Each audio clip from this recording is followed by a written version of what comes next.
years and years and years. And so, I mean, if you want to go off on this, but I'd like to call the meeting to order. Are we ready? Second. All those in favor? Aye. motion so carried. Is the TV camera on? We are live and good to go. Okay, would anybody like to speak on regards to the rental registration law? If so, please go up to the microphone and,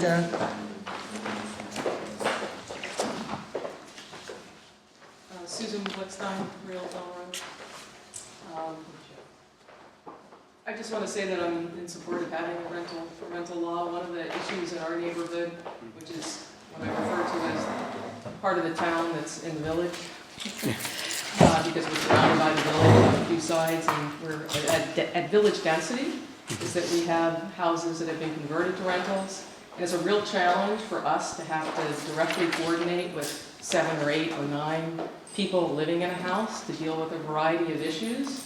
So having a process that allows coordination on enforcement issues and that allows the town to know which houses are being rented versus owner occupied would be very helpful for us. We now have to coordinate with 9 different people when there's trash on the street. That's entirely unfair, just as an example. So I'm in support of it, and I hope you enact it. Great, thank you. thank you. Would anybody else like to speak? Is this just about the rental law? It's a Yeah, this is about public the hearing on rental law. If you want to that's give it. a public comment, we'll start No, that let's right have a after. regular meeting in about, Yep. yeah.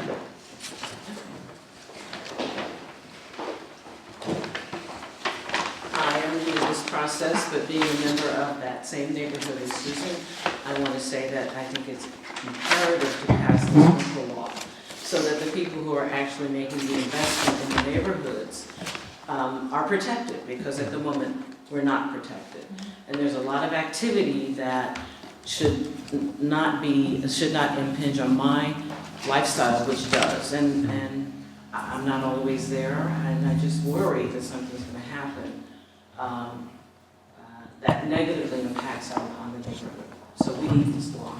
Do you mind stating your name, just for the record? I'm Veronica Claypool, and I live at 2 Old Mill Road. Thank you, Veronica. Thank you so much. Anybody else like to speak? I'm Dan Winfield. I live on Lynn Drive, and I'd just like to echo what Susan and Veronica discussed. We just don't really know who to turn to. I talked to Stacy, I talked to Joe Schneider, and Lori in terms of who oversees or who gets involved with a rental house that is supposed to have more than 5 non-related people, and this house certainly has 5, many more than 5 students living there. So whatever you can do to help us out would be much appreciated. Great, Thank you, Dan. Is there anybody else who would like to speak on the rental law? Okay. Does anybody want to say anything from the board, or? No?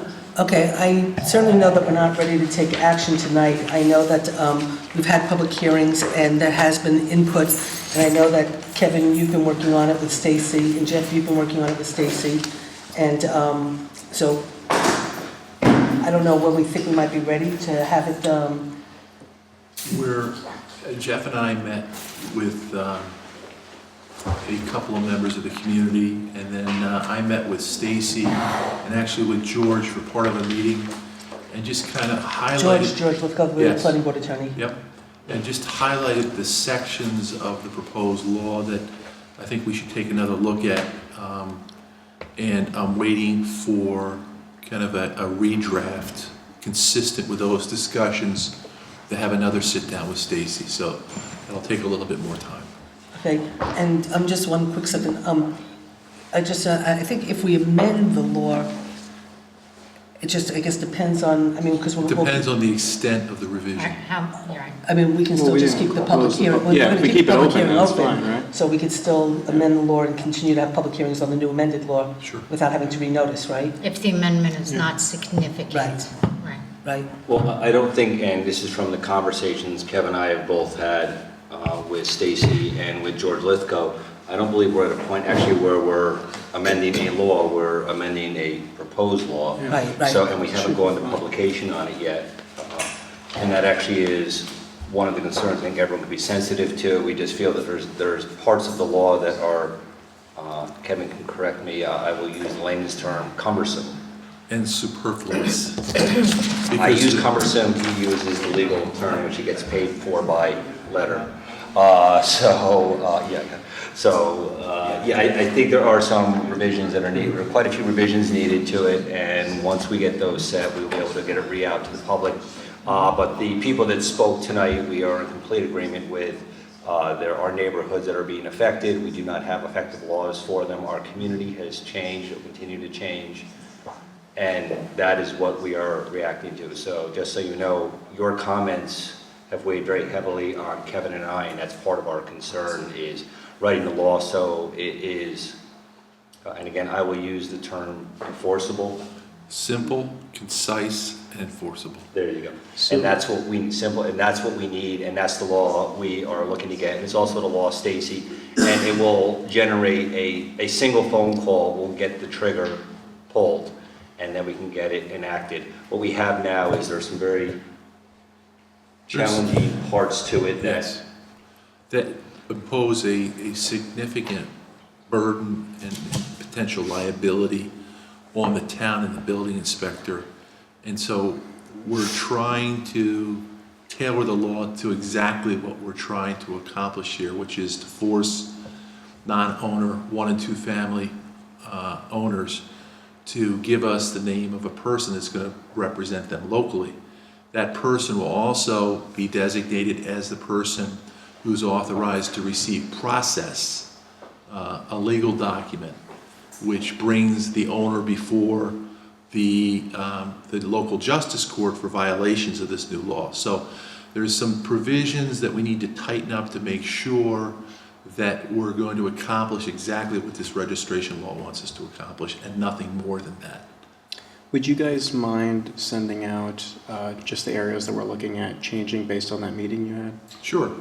And then, Rosanna, did we receive any comments mailed in? No, you don't. Okay. Okay. And can we just ask? Could you just do me a favor if you can go to the microphone just so the camera picks it Jeff, up? that bothering you, that?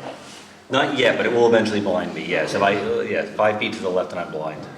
Can we just request that when there are meetings, for instance, with the landlords association, that the whole community is represented? Because I think it's important that we're all at the same table at the same time. Yep. And before you leave, just so you know, Kevin and I have not met with a landlord association, nor is either one of us aware of a landlord association in the town. If there is one, contact us. I'm not aware of one, but We did meet with one person. one landlord. Who was a landlord, and we went through the law line by line. And I can give you an example of one of the concerns I have, just so you understand. And by the way, we're more than happy to sit down with any individual that wants to give us feedback on the law. The law as it's written has the town issuing a permit. So when you issue a permit, the section of the law reads that the town is certifying with the issuance of the permit that that particular property complies with all building code rules and regulations, which is something that we as a town don't necessarily want to do.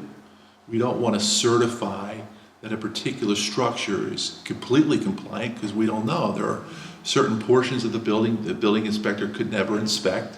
It would place an unreasonable burden on her to try to just keep up with, inspections on those properties for forever.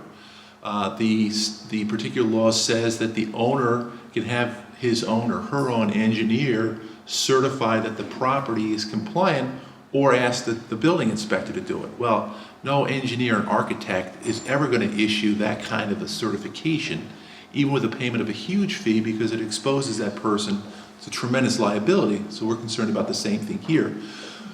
The purpose of the law is to give the building inspector a contact point locally to ensure that things like garbage and things like that are taken care of. And if they are not, then the building inspector knows who to serve with legal process. And as long as that's a local person, as long as the owner has consented to that person being the designated person to receive process, we bring that owner before the court. And if they don't show up, there's severe penalties for it. So that's just one concern. And so to your point exactly is, and some of these actually, you may or may not be surprised, the concerns were brought to us by landlords. And I'm not saying all landlords are not responsible or whichever. And yes, Susan, if you got a comment, please feel free to throw it in. I'm serious, but what everyone's concerns is what is the quickest way to bring someone who is in non-compliance, who is not meeting, which is there's already a giant code book, the New York State Building Code Book, which they have to be in compliance with, which doesn't require a long court session or a lot of violations being filed. I don't want one, but I want you to be able to call me, and when I say me, the town, and say there is garbage all over the front, there are 7 people living in a 2-bedroom house, and we want to be able to go and have an inspection, or we would have the building inspector go there, Citation. go and see what they can see, make the citation. That's the end of it. No, if nothing gets done, we can be, I don't want to do it, but if we end up in court very quickly, that is the goal. And actually, believe it or not, that is the goal of most landlords that we have spoken to. So the goal is to keep everyone in compliance and with the same rules. And again, if you guys want to meet, I will, Kevin and I are happy to meet 7 days a week. We had one of our meetings on a Saturday. We will meet with you any day of the week. Don't think that we're restricted. If you want to reach out to us, go ahead.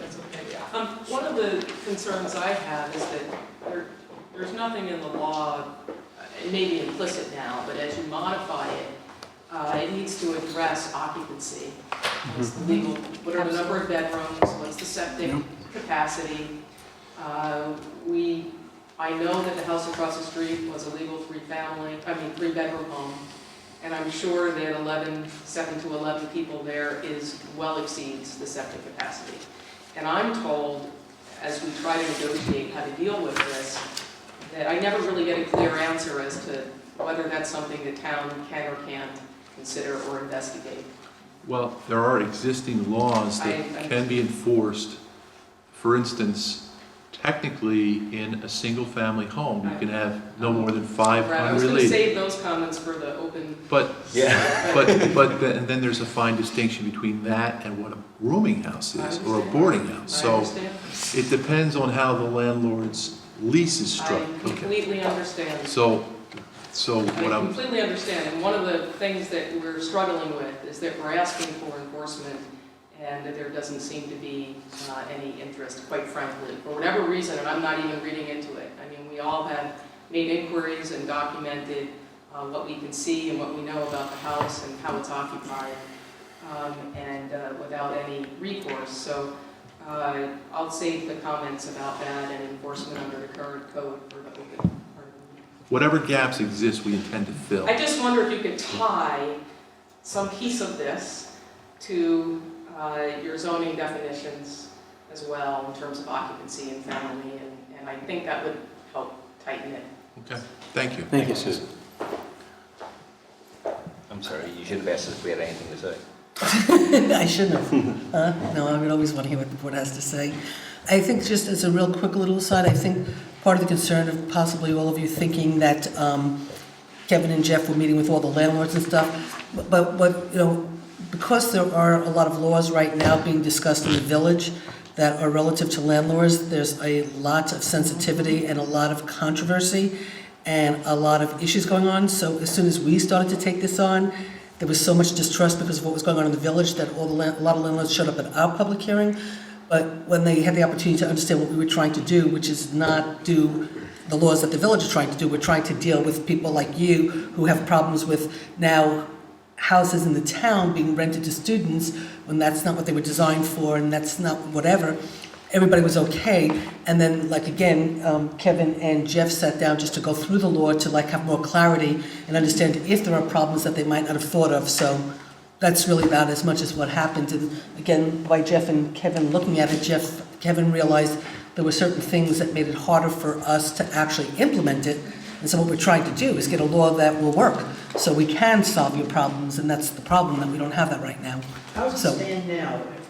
Say if I sold my house, or Can you just go up to the microphone because of the TV? I decided to rent my house out, and we have a big house, and say we could put 15 people in there. Who would stop me from doing that? Well, it would be up to a neighbor to file a complaint With with whom, though? a building inspector. Okay. Okay. And the building inspector would then, I would imagine, attempt to contact the owner, and this is where the gap exists. And oftentimes she can't contact the owner because there's no one designated to contact. So it becomes very difficult to get access to the property. And just to interrupt him a second, that is the issue is, so I'll use the example, unfortunately with your neighbor, we have no legal right, and Kevin can speak to the legal rights of the residents, unless a resident of that home makes a complaint to us, we have no right to enter that home. So you can't enforce your own zoning laws?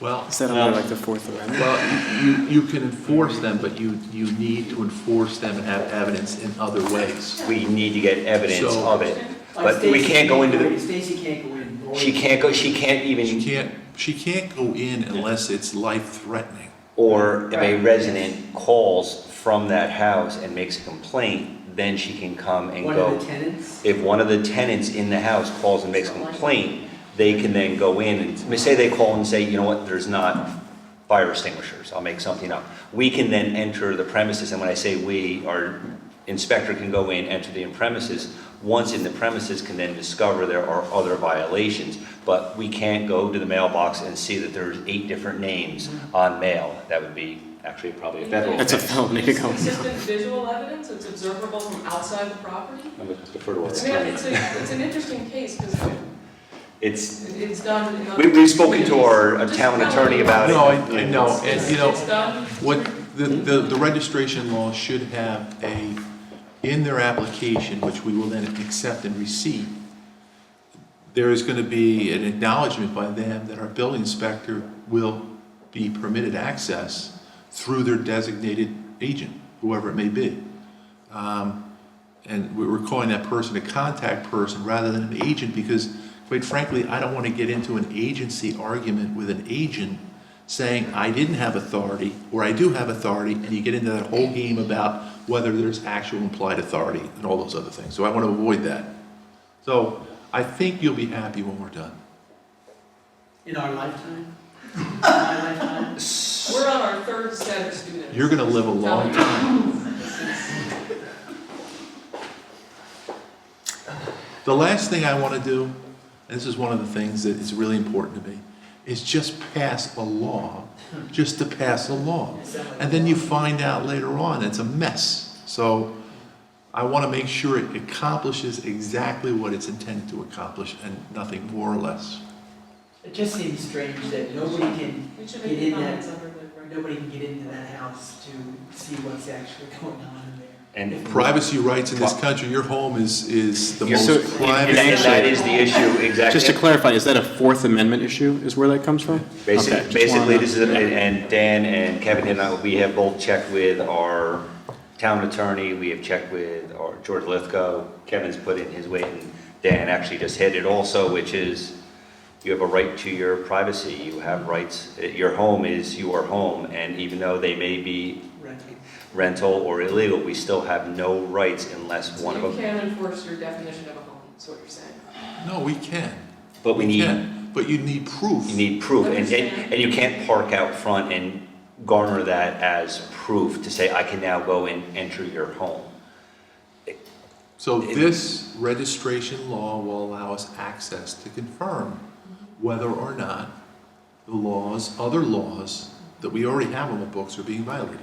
And it will give us access, once you have decided I will turn my home into a rental, now you will be granting us Right, because access. right now, this home is on the assessor's books as a single-family residence, and that's really the crux of the matter. That's it, right there. It's a single-family home, Being rented as a rooming house. okay? Yes. But it's a, I'm just saying. I understand, I live in the village, so trust me. I know all about what you're going through. Can I ask one more? Of course you can. One more Yeah. question about it? So, obvious visual evidence is immaterial to discerning whether there's a use violation.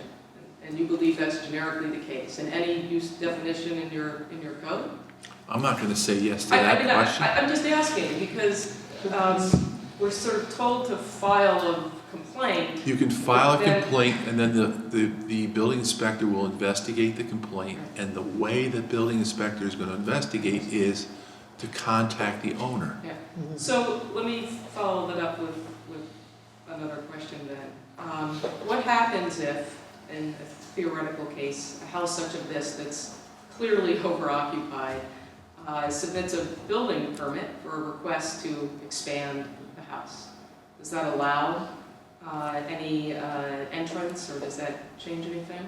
The building code and the zoning codes give you rights as property owners to do certain things. So if their application is consistent with the building code and the zoning code, just like any other person that owns a place, they can do what they want with it. So. As long as it's within the confines of the existing planning and zoning codes. Correct. So if there needs to be a site visit to verify that, that's something that's possible as part of a review of an application for an expansion of a home? There's always inspections that are done whenever you have construction by the building inspector. Typically, the first inspection is a foundation inspection. There's usually a series of inspections, and so she has to make sure that the foundations are built to code. Yeah, I understand You all that. understand all that? What I'm asking is, can you go in the house and are you allowed to look at how many bedrooms there are and consider a request for expansion in terms of the additional intensity of use and an obvious overuse of the site, or is that kind of a gray area? And I'm not trying to be difficult, I'm just trying to understand the What you- process what you could- so what- that we know. Yeah. you know, Here's what I'd like you to do. What it is that. Send me an email with your questions. I'll sit down with our attorney and go over them with him in connection with this redraft of the law and see how much of that is covered by existing laws and how much more should be covered by this one. All right? Thank you. Thanks. Thank you, Susan. Would anybody else like to speak? Okay, so we should do a continuation so have a motion to keep the meeting open. Do you want to schedule another date? I would put it out another 30 days. Okay, so So October, was that? 23rd is my daughter's 25th birthday. 23rd? Okay, Want to do October 23rd? That's fine. okay, so do I have a motion to continue the public hearing on October 23rd for So the rental moved. registration law? Second? Any discussion? All in favor? Aye. Okay, and we'll schedule it for 7:15 on the 23rd? Okay, motion, all in favor? Aye. Motion so carried. So, do I have a motion to open the meeting? So- I'll move it. Do I have a second? Second? All in favor? Aye. Motion so carried. Can everybody please stand for the pledge? I didn't know what the flag was. Except for you. I know what the flag was. The pledge of allegiance to the flag of the United States of America and to the republic for which it stands, one nation, under God, indivisible, with liberty and justice for all. Okay, so, I was asked to add to the agenda a few things. I'm going to add to the agenda zoning for student housing, which we'll talk about.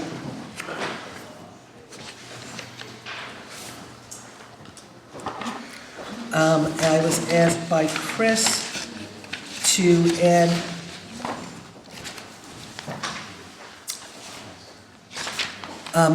Chris wants to add extending seasonal help.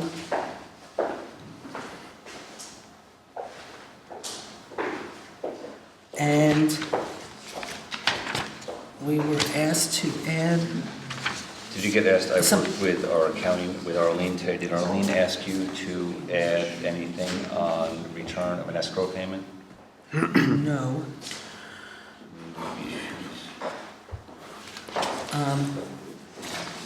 She did not. Did you talk to her today about that? Yeah, we actually worked on it today. Uh-huh. She did not No, and I spoke with her before. Maybe she did not complete the last piece, she did not give it to me. That's possible, because she was trying to get the warrant ready. May not have it complete then. I mean, I guess we can We call a are- special meeting. We're not if we having a don't meeting have next week for the holiday, Right, correct? so that's why I'm saying that we could, but I am, to be asking the board actually to, during the town hall thing, to do a special meeting at the first week of October in regards to discussing town hall and where we go, so we could, we wouldn't have to wait for another 3-4 weeks. Are Okay, you so we thinking could do that the first Thursday? the first Thursday, Well, but we'll get to that one. we're just adding to the agenda Right, now now. we're just adding to Oh, the sorry, agenda, sorry. we're just Yep, trying to figure okay. something. Saying to Jeff something he wanted to add. There We is don't have to some- wait for 3 there is weeks. one we thing I can do do it on want to October add 1st. after speaking with Arlene and our building department today. I'd like to add to it elimination of escrow maintenance fees. Can we discuss the town's policy on committee meeting times? Just to, at the very least, just. 7 o'clock or latest. We're putting it down, town policy for committee meetings. Okay, and let me just see, because I think there was one more thing. Oh, the scale tipping fees that Laura wanted us to do, that she's got the scale in. She wanted us to approve her tipping fees. So we'll just put that on. And personnel, we're gonna have a conversation with Chris on personnel. And I think that might be it. So do I have a motion to accept the agenda as modified? So moved. Do I have a second? I'll second. All in favor? Aye. Okay, motions are carried. Okay, public input. Is there anybody here who would like to speak during public input? I would. And Thank you, Winfield, come on down. I'm Dan Whitfield, I still live in Lynn. And Just Dan, one- I'm going to interrupt you for 1 second. You have the T-shirt on, so one, I want to thank you very much Yeah. for everything you did for the SOS kids. I was there, We had and volunteers who did all the work. I see many, and every child, I didn't see a Kevin was single. there and I was there. You guys, everyone was, actually, most of you here was here. I did not see a single child not smiling doing the race, so I want to thank We you. saw a It couple. was terrific. I saw a smile. Where I was on the bike route, everyone was smiling. And also, I want to congratulate you on completing, I was confused, was the number on your arm your age, or on your leg was your age? They were both 3-digit numbers, I wasn't sure which it was. They had 2 3-digit numbers, I couldn't decide which was your age, I'm getting but numbers up there. I want to congratulate you on completing yet another SOS and being a motivation to all of us, so, thank you, guys. Thanks. Thanks for the board's support for the Kids SOS. I mean, that was, it's a great day. And Bill Russell did a terrific job to get the pool open. You're okay for a couple extra days. Next year we'll do a little bit better. Thank you, I Dan. just have a couple of things to go through, and Chris is working hard to make our development or our little neighborhood on Old Mill Wind and Warren more livable and nicer. We still have traffic problems, and some of the residents seem to stop the stop signs that were put in, but most people just drive right through them. Some people don't even slow down a bit. I'm wondering if there's a possibility on that crosswalk, Chris, if we could put something like you have in Du Bois. It says, slow down when somebody, stop when somebody's in the crosswalk, just to bring some attention to for the need to slow down. I'd like to do whatever I can at that intersection of Glenmore and Millville to get, we have a ton of kids in that neighborhood. And I'm wondering if one of those little stands that go in the middle of the crosswalk would be permissible. Can I just quickly make a suggestion? When we had that Du Bois issue, we happened to have a police officer in the audience that day, and they went and put a sign out and put an officer just to hang out there for a bit. So if it's all right, does anyone mind if I Still email there. Joe, just to ask if they'd be willing to Sure, just no, monitor the the thing that I was just area? going to say was, he was asking Chris, and I was about to say that I don't think it's for Chris to put that thing out. I think it's a police, it's a police stanchion, and so what we can do is, we So can certainly if follow. you want, I So can if you- email Joe sure, tonight, if you're willing to and take on the we'll take care of responsibility. that. That's fine. But in addition to asking him to put the stanchion there, if you could all ask him to do Yeah. a little bit of stop and speed detail. Yeah, and I know that they've done those Well, other I know, but we're just saying if we could lit start to tell signs them to as do a well few for a bit. more. Yeah, and I think possibly they could even throw up one of those lit signs as well for a bit. I know they've done that in the past. I can ask about that, and I'll let you know, Dan. know the traffic cameras are out there, but we had a discussion a long time ago about a speed bump going in, and before winter arrived. From my understanding, it was going to go in around spring or summer, and whatever can be done about that. There are some. We were up in Montreal, and I sent you the pictures. They had some speed bumps that looked like they were not too invasive, and I know the concerns about ripping up the road, but if there are a couple of those nails that have to be put in the road as opposed to keep getting hit, I would rather we err on the side of doing some damage to the road. That's just my concern. Millbrook parking, I don't think we have anything. I think Millbrook is not going to impact our neighborhood so much in terms of parking, from what I read in the paper. Seakill and Kniffen are building developments. I understand if there's some way they could use Irwin Lane as opposed to having their traffic come through our neighborhood, that certainly would be appreciated in terms of mitigating all those vehicles. The lots, I don't know. We've got a couple of unsightly lots the builder's just hanging on to, and there's just piles of dirt there and there's black plastic fencing. I don't know if there's anything that can be done about removing those or getting them to clean it up a little bit. And the trees, the builder was made by you folks, thankfully, to put up some trees throughout the development, but I think about half of those trees are dead. I talked to Stacy about it, and she said she could look into it, but nothing has been done. And again, thank you for everything that you all do to make life in this community a little bit better. And these are just some more suggestions. I do think, and I'll double check and let you know, I do think Al Wagner did go out there and did check on the trees and stuff, and he commented that some of them, and he said that some of them were dead and stuff, and so I know, I think we still have money that's in our escrow account in regards to the trees and stuff, so I know. I notified Stacy before the warranty ran out, so I don't know. Yeah.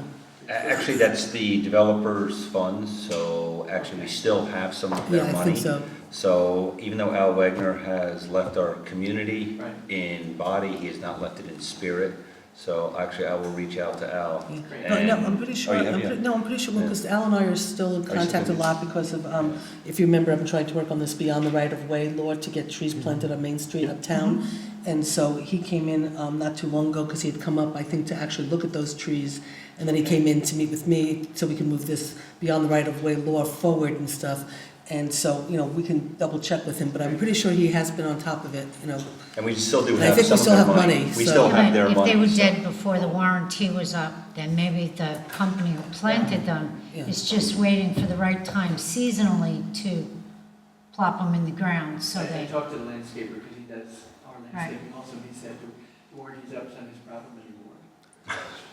I know told him essentially put it. We'll look into Well, that. it's okay, it's all right. I do know that, I know Al's on top of it, and so we'll, At least your trees were not stolen, as were others in the village. that, Stacy did look into it, we've had a conversation. stole trees Yeah, and- okay, so I mean, Stacy is working on it, I know Al's working on it, so it's not forgotten.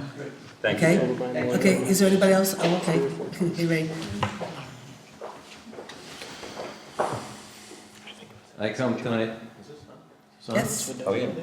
I come tonight to talk about the town hall space. I see in the paper that we have some problems. Well, that's why we're here I'm sure tonight. you've all, I see it on the agenda, that's great. I'm sure you've all been brainstorming, and so I don't know if your move is short-term or long-term, and I actually have no personal gain by recommending some of the spaces in town. But the ShopRite Plaza has quite a few empty spots in it. The first unit is 66 by 84, which is 5,544 square feet, with a dividing wall in the next unit, 18 by 84 18 feet by 84 feet long, 1,512 square feet for a total of 7,056 square feet. Now, I'm sure if you're going to have offices there, there's not a lot of window space in the back room, but there along the parking lot is block wall. You can cut some squares out, put windows in relatively easy. The whole building is empty. There's nothing in there to remove. It's a quick, easy construction job. The benefits, ready to move in with little investment. Handicapped accessible. Parking, plenty of it. Very convenient. Visible, close to the PD, police department. Additional space between ShopRite and the dollar store if 7,000 square feet's not enough. They put a new roof on it. I know with the police department, after they moved in, they had to put a new roof on that. It uses an existing empty building.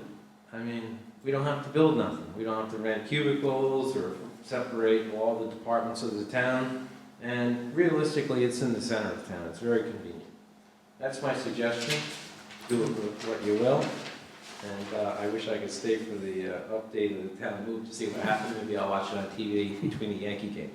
Well, But again, just so you know, this is not going out. Live. This is no point. We put the announcement out. This is actually not going out live tonight, just because we're up here. We are in waiting for Time Warner to move the equipment here. Okay. So the conversation we're having now actually is live, but when you go home, you won't be seeing this for. But Ray, I have a question for you. Go ahead. Thank you very much. Did You you, didn't think about that, didn't you? Sorry, Ray. did you check to see if that space is available? And at what price? I did not. The 10-minute investment of my time that I measured the building. Well, I have a funny feeling that it's not available. No, but Ideas. I was about to say that I actually, when I was checking into space before we rented the modulars, and I checked into a lot of space, and I'm pretty sure that some of the space is being rented. And I actually talked to somebody, it was the Van Nostrom's actually 60th wedding anniversary, and I was invited to the party, and somebody who worked at ShopRite was there, so I was asking her a lot of questions too. So I'm not so sure it is, but it also, we're not looking just to move the town hall, we're also looking, we have to do something with the Justice Court too. That's a building that has been in dire need for a very long time. So we're going to look to take care of problems that have been out there for a long time, make sure they get addressed, and we do everything right. So I don't think that property probably is big enough for Town Hall plus the Justice Court, with all the activity that goes on, nor they're not selling the ShopRite Plaza. And so I'm me personally, I don't believe in investing taxpayers' money into buildings that we rent and then we have no equity in. That just is my personal belief. District, the fabulous renovation on the corner building. Yes, I know, and they did a wonderful job improving somebody else's property, and they're no longer in it. So Ray, I think, I'm saying it's short term. I think it's a good idea. I don't know, I have two questions. One would be, is the space available? And I thought that ShopRite for a while was looking to move just outside of town. I think those spaces were not rented for a reason. So I don't know if they're available, number one, and I think the cost per square foot would be higher, but I need somebody to confirm that. But anyway, you're saying to do it, you're saying to do it as a temporary situation. Temporary, yeah. Yeah, well, we've already, I mean, I actually, was reviewing where we could go for a temporary situation. I spent a lot of time on it, and I did not want to break up the town offices because it's impossible for us with the way we work. Yeah. And ShopRite was not really an option. But we're already past that now. We've rented modulars. It's already in the works. We're going to be putting up a 6,000 square foot modular unit up by the highway department. Hopefully, we'll be in it by the end of October. We are actually paying like 60 cents a square foot, so it's a pretty good deal for the town. Sure. Probably the best deal imaginable. Plus, we don't have to put money into building and doing anything. And part of what's on tonight's agenda is to get an update on how we're going to facilitate the move into the new modular, or the used modular, but into the modular, but then to set a meeting for the first week of October for us to actually talk about where do we go from here. Because one of my biggest concerns is if this town board doesn't take aggressive action immediately to come up with a plan and explore our options and that type of thing, we'll end up having our town government in modulars for the next 20 years. So Ray, I'd really like some ideas on where we should go from here. If you want to put some time into something, that would be a good. Well, I just look at the ShopRite Plaza, it's been empty for like. Yeah. Yeah, but we're not going to be As able long as to I can own that. remember. I mean, Yeah, we it can't- just we got can't- the dollar store. Right. Yeah. We're not. It's What gateway. we don't want to do too is, we don't want to own something and then take that off the tax rolls too. So we have, we have to be careful. Well, we're not buying the building. Well, that's why We're you're gonna saying- own though eventually. No, I know, but what Ray was suggesting, and that's why we might as well just move forward, he was suggesting that as a short-term solution. And I'm And I asking him to appreciate it, think but long-term. that's what we're saying, the short-term solution is taken care of. Now we're moving on to the long-term solution, so start thinking about long-term. I know the long term, they want to take money and build a emergency. No, that's Well- pretty much off the table, probably. What we're looking to do, we're pretty much at this point, we It's have a hard to situation. coordinate that. On their own. We have a situation right now, but we have to figure out how we're gonna locate a town hall and take care of the problem with the justice court, which is long overdue. And that's our focus, and that's what we're focusing I mean, on. I look at town of Shango, and what do they got? But they have a beautiful town hall. So does the Sopus. I mean, I look. Sopus is a great, Bruderhof had a lot to do with Well, we're that. hoping to have a beautiful town hall too. We're just a little realistically behind like the the dragon. home of the area Yeah. here, but, we're That's why we're way moving on. behind. That's why we're looking to move on to the long-term solution. So the first week of October, Thursday night, when we schedule it tonight, come to that meeting, because that's when we're gonna be discussing Yeah. the long-term solution. Do that. All right. Okay? Well, Thanks. Okay, thanks, no, we appreciate Seen the it. paper mold and, Thank you. No, we I appreciate figured you were gonna clean the building up. Nope, that's not happening. That's not on the that's not on the table. No. All right. Thanks, Ray. I got land, but I don't think you want to put the town hall over there. So. Thanks, Rick. Thank you, Ray. Okay, so let's see, announcements. I was asked to read something. It's from Joe Bergenstein, member of the ENCB. Good evening, Supervisors and members of the town board. Thank you for the opportunity to speak tonight. I guess he's not here, so he asked us to read it. I am Joe Bergenstein, and I am here on behalf of the town's Environmental Conservation Board, which meets the first Wednesday of each month. A number of projects that we review include new construction or renovation of parking lots. For example, in the last several months, we've discussed the plans for a CVS at North Putt in 299 and a proposed water park at Paradise Lane. Our town code states that commercial parking lots constructed in New Paltz must comply with Chapter 140, Article 34, Provision D, H, and I. These provisions specifically discuss the location of required spaces, construction of parking areas, and landscape requirements. The designation of the town of New Paltz within the last year as an MS4 community calls for stringent stormwater management practices. Consistent with the town's responsibility for passing a local stormwater ordinance to comply with its MS4 designation, we need to evaluate the town's code to ensure that it includes provisions that ensure environmental protection of our wetlands and watercourses.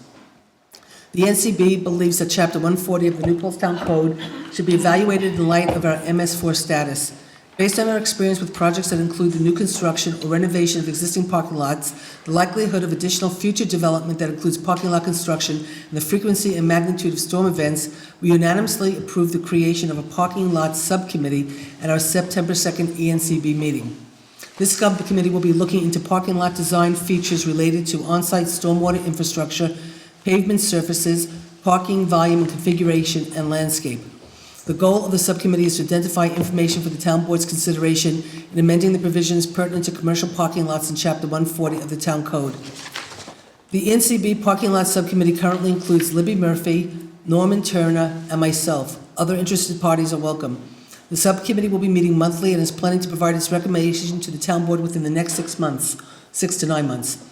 In the interest of making our town hospitable to smart growth, we welcome the opportunity to collaborate with the planning board, town engineer, town attorney, and other parties to ensure that our town code includes provisions that not only protect the environment, but enhance our community. Thank you. So that's an announcement I was asked to read. Does anybody else have any other announcements? Rosanna.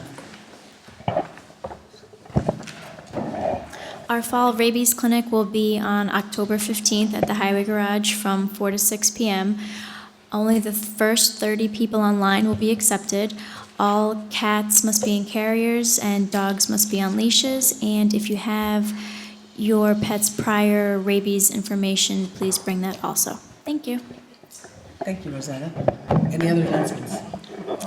One announcement is, and this is two announcements really. One is from the town board. This is the announcement that'll be running on television.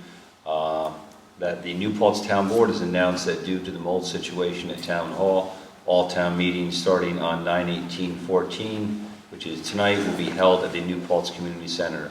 All town meetings will be recorded for replay, but will not be broadcast live until installation of the new equipment by Time Warner Cable, which we are waiting on. The other part of the announcement would be also there have been requests for schedules on our new Paltz Public Access. The system that we are currently using, we actually will be looking to upgrade when we install the equipment here. Only allows to display 24 hours at a time of the schedule. So what they'll be doing is making a bulletin board announcement, which will include the whole week's schedule. So USIA video will be changing to either later this week or at latest Monday. We'll be displaying the full week of times that each show will be running, and that will display each week, starting with a new schedule at the beginning of each week. Great, thank you. Okay, so any more announcements? Okay, so with that, I'd like to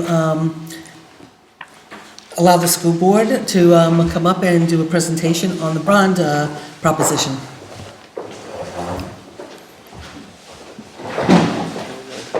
Good evening, everyone. My name is Nick Rafacci. I'm a school board member. I'm also on the facilities committee. I'm here tonight with Mike Dimitrovitz, who's on our facilities committee as a community member, and also Rick Linden, who's the assistant superintendent of business. First of all, thank you so much, Susan, for allowing us to come in, and the rest of the board for giving up your time to listen about the capital project that we've been working on for quite some time in the district. I'm sure you're all aware of many of the issues that we're dealing with in the facilities. Sounds very similar to the facilities issues you seem to be dealing with, but we've been working on it pretty diligently over the past 2 years to come up with an actual project. To give you a little bit of a history, back in March, no, I'm changing it. Back in March, go back please.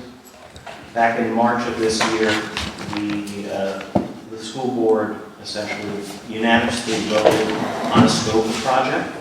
After quite a bit of due diligence, and we'll get back into that a little bit later. And then in June of this year, after a little more due diligence with regards to the costing on the project, the school board again unanimously decided to move forward with bringing this to the voters. And we're going to, as you can see from the slide, we're bringing that to the voters this October 28th. The vote will be at the New Paltz High School gym and run from 12 to 9. Next page. So what is the project? The project, as you can see the magnitude of the project. It's a $52.9 million upgrade. What's different about this project to other recommendations or other projects we've looked at historically is it does address all 4 schools. What we've looked at before is doing one school at a time, but because of the situation that the schools are in and to try to give some equity to all the students in the district, and because of the financial times we're in, the project will be most cost-effective to the taxpayers and benefit the students of the district by approaching every school at once. Now, again, we'll get into a little bit more later how we came to a 4-campus option, because we did look at consolidation and other things. There's quite a bit of work that went into the due diligence on that. But from an equity standpoint, the 4-campus option is what we're looking at right now. Now, what I'm going to do is I'm going to hand it over to Mike, who's going to talk a little bit about some of the issues that are in the district, some photos you'll see, and he'll talk more to those pictures so you can see what's going on. Again, most of you are in the district, have students in the district, kids in the district, kind of have a good feeling what it's all about. But Mike will go through some of that, and then I'll come back in and talk a little bit more about the cost of the project itself. Mike.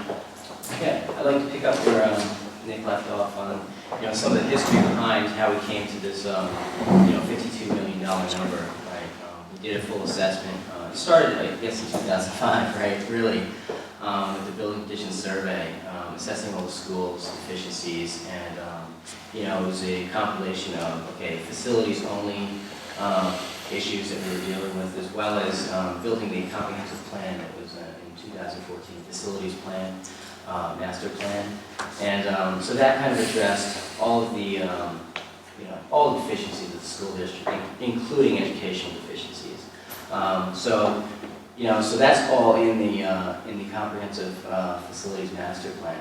But this project specifically addresses the infrastructure needs and the serious concerns we have in our school, as well as some of the population and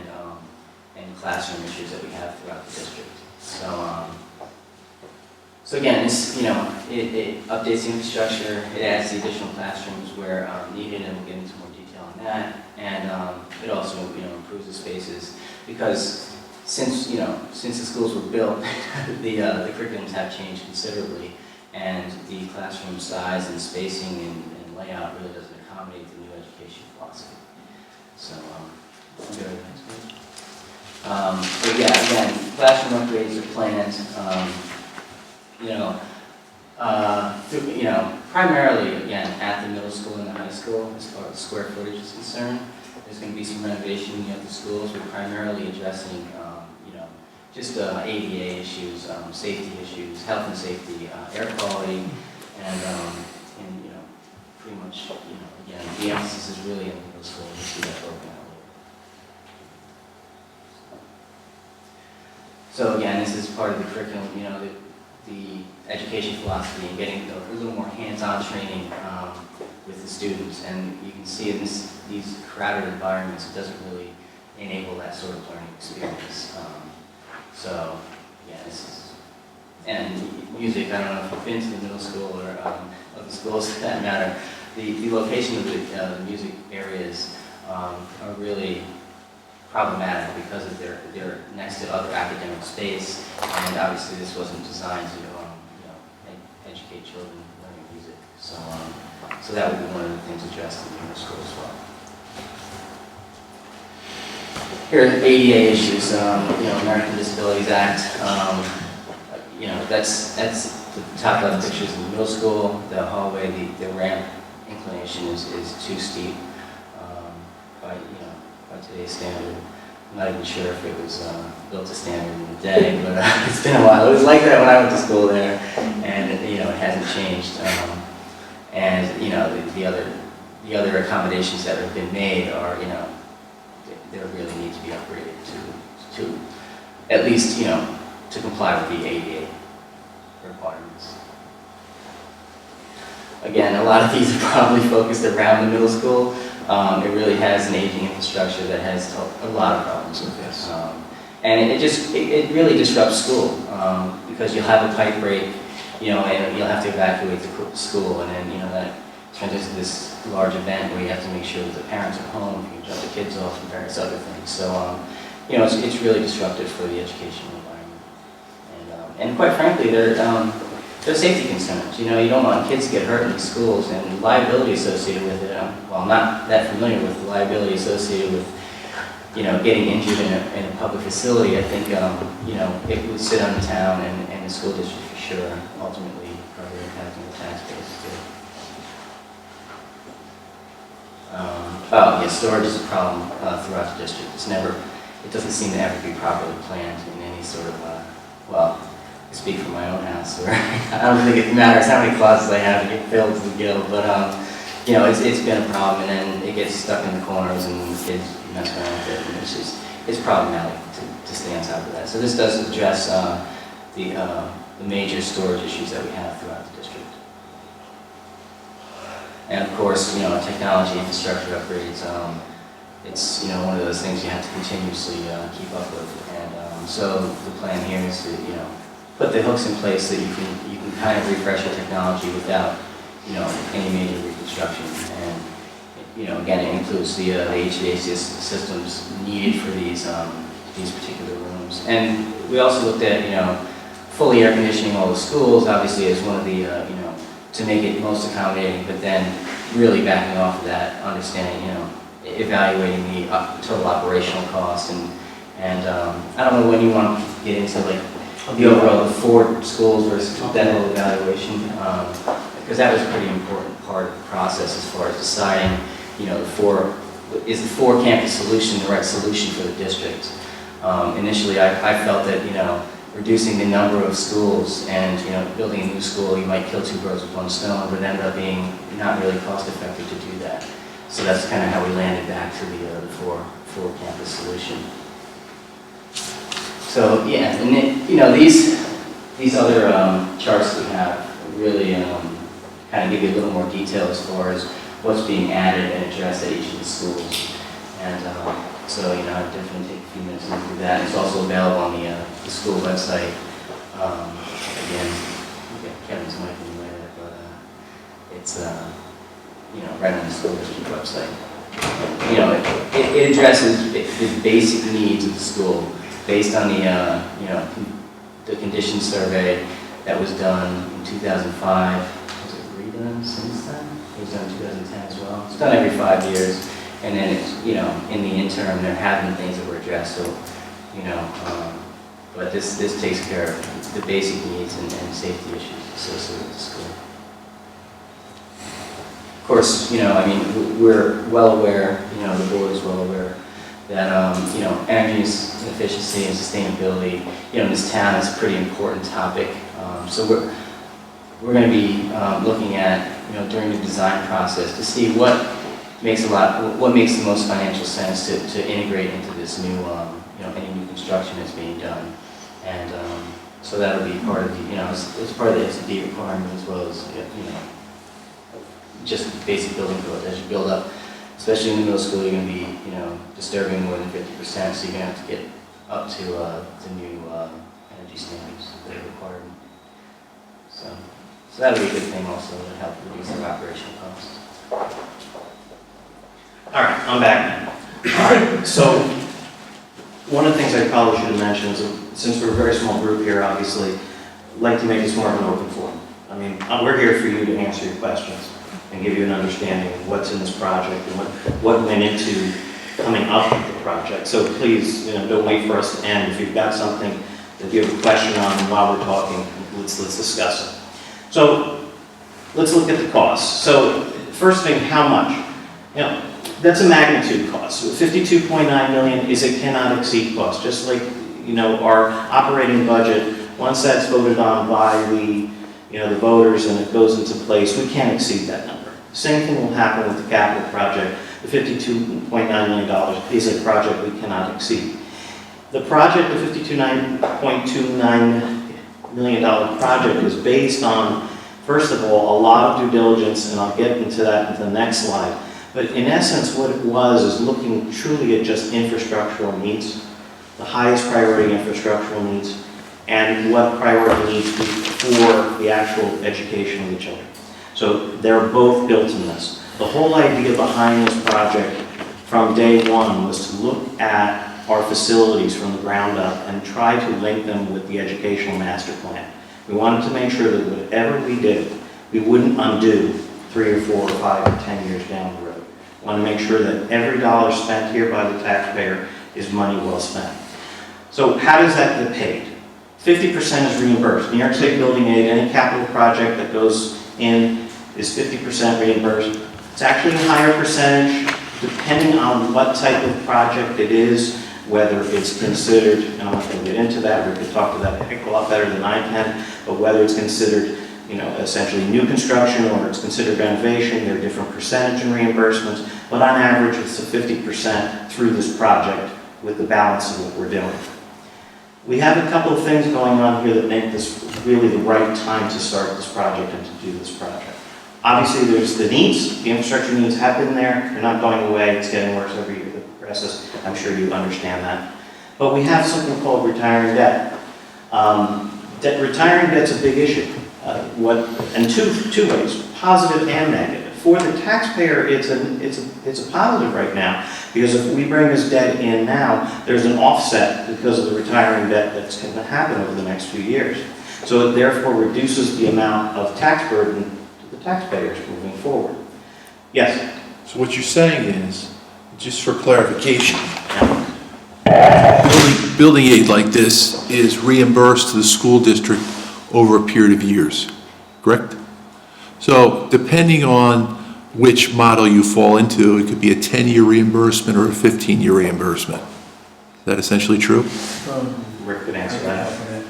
Actually, it would either be 20 or 30. 30 if it's brand new construction, 20 for renovation.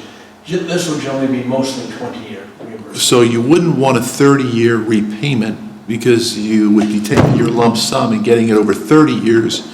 You'd rather have it over a shorter period of time. Is that correct? You try to match the bond with what the aid is. When they tell you they're going to be aid over 20 years, you try to match the bond for 20 years. So my point, though, is you'd rather have your money in a shorter period of time, correct? So that you get the most bang for your your building buck every year. And so I explain this to you, Rick. Each year, what the state contributes to the school for aid includes building aid.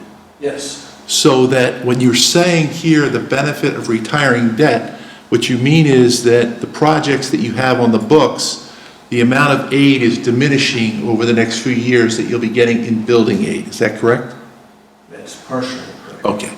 So what you want to do is you want to bump that building aid component up again so that you get more money from the state. And what that will... Half correct. Okay.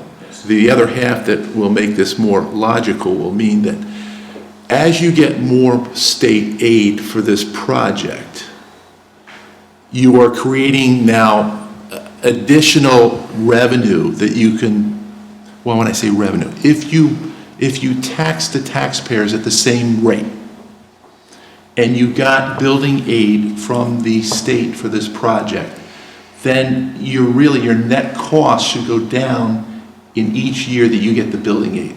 Is that correct? No. Why not?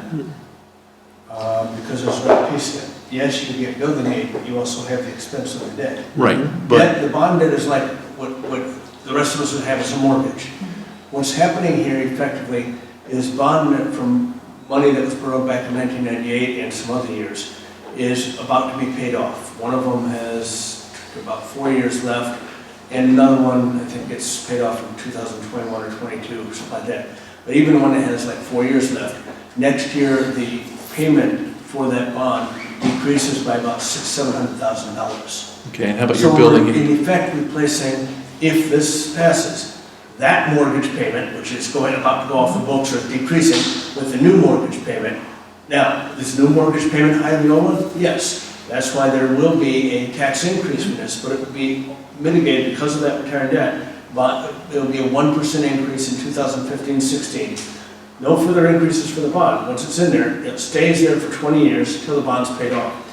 Why is it only 1%? It's a combination of two things. You have the retiring debt, but you also have the aid that's coming in to help pay for that mortgage payment also. So does the amount that you're getting in state aid for building aid cover those annual amortized costs for the debt? No, it covers 50%. Covers 50%. Yes. So then the other 50%, Is what's in it with the tax levy, and because of the retiring debt, because that also the same thing, the net effect of all of that is the 1% increase in 2015. so if you borrowed 30-year money and then 15 years from now borrowed 30-year money again, you'd have a double hit for 15 years. Say that one again? If I- Go ahead, keep going, guys. No, I missed what. Oh, sounds that's all right. Keep going. Can I actually ask a question as well? Absolutely. And I recall being a part of the last time this was done. But one thing that is very different is that we're under a tax cap now, which is not what we I was were gonna touch in on 22. that. Okay, so I'll let you, So the negative side of the loss of retiring debt is that in the tax cap levy calculation, the debt is a big portion of that calculation. It's part of one of 10 different numbers that go into that calculation. Yep.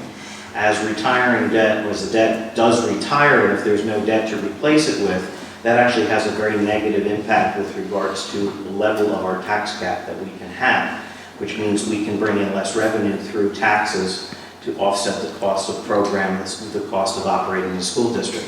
That could potentially have very negative impact because we only have two sources of income to a district. It's what comes in from state aid and what comes in from the tax levy.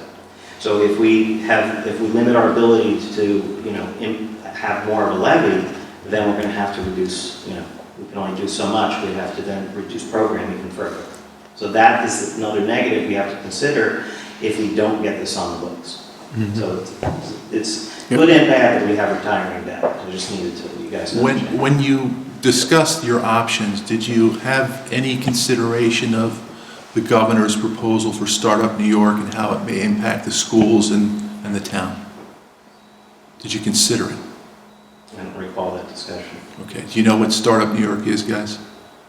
Okay, so that essentially any property within a mile of the SUNY campus would be entitled to some extraordinary tax benefits for a 10-year plus period, both for real property tax abatement and income tax abatement.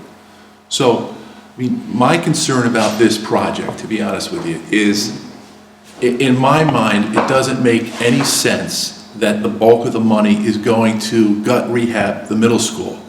It seems to me, when you look at your charts and everything you provided, including your list on your website about what you're doing, I mean, Duzine Elementary School has 2 program improvements and 10 infrastructure improvements that aren't big dollar numbers.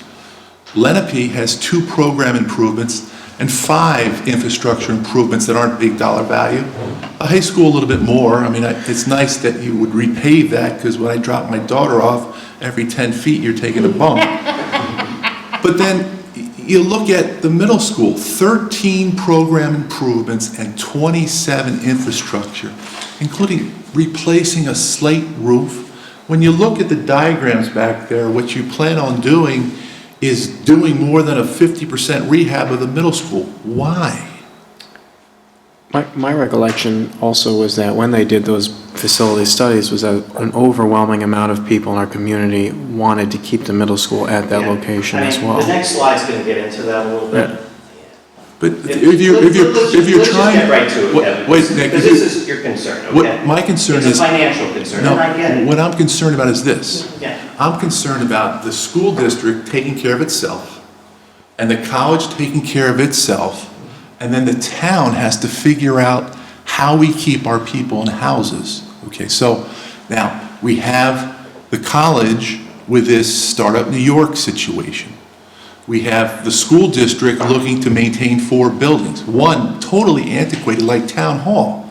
I don't know why you'd want to gut rehab a building when you could build something new that would cut down on your fuel oil bills, your Central Hudson bills, and all those things. But listen, We so did the full evaluation. I know you did what you did for yourself, but my point to you is this. The school is thinking about the school. The college is thinking about the college. We don't get together and talk about what's best for the community. And that's the real sad part of it. And my point is this. If we could designate a specific property for the Startup New York program, we would want to designate a property that's already off the tax rolls to bring in 3D printer business, bring in high-paying jobs, and not have an impact on the town and schools from a tax-based perspective. But going forward with the Startup New York plan, it's going to rob us of potential ratables going forward. So I would think that the middle school would be the perfect place for the college and the state to make an investment in 3D printing. Use that whole property for their 3D printing initiative. And it wouldn't hurt us at all because it's already off the tax rolls. Have them pay us the money that it takes to add on to your other 2 schools so that it's net neutral to the taxpayers instead of having us pay $25 million over the next 20 years. That's what I'm talking about, this cohesive need to solve problems. The college is off solving their own problems with this Wilmerite proposal. It makes no sense. It doesn't make sense to gut rehab the middle school just because a few people want to do it. Now, I talked to a former school board member yesterday. I said, what happened to the 2-campus theory? He said, it was politically unacceptable. I said, really? He said, politically unacceptable. Okay. You can talk to whoever you'd like, Ed. What I will tell you is what this board and facilities committee did. And 2 years ago, we got into this and we looked at it from a lens of not looking at the politics, of not looking at anything else, but what's in the best interest of the students and what's in the best interest of the taxpayer from a cost perspective. So we did a full-blown analysis. We hired a consultant, we brought them in to help us basically put together a long-term facilities plan, a master plan. And we looked and we had them come in, again, took this politically unacceptable stuff, or whether the community was saving the middle school or whatever it was irrelevant in this discussion.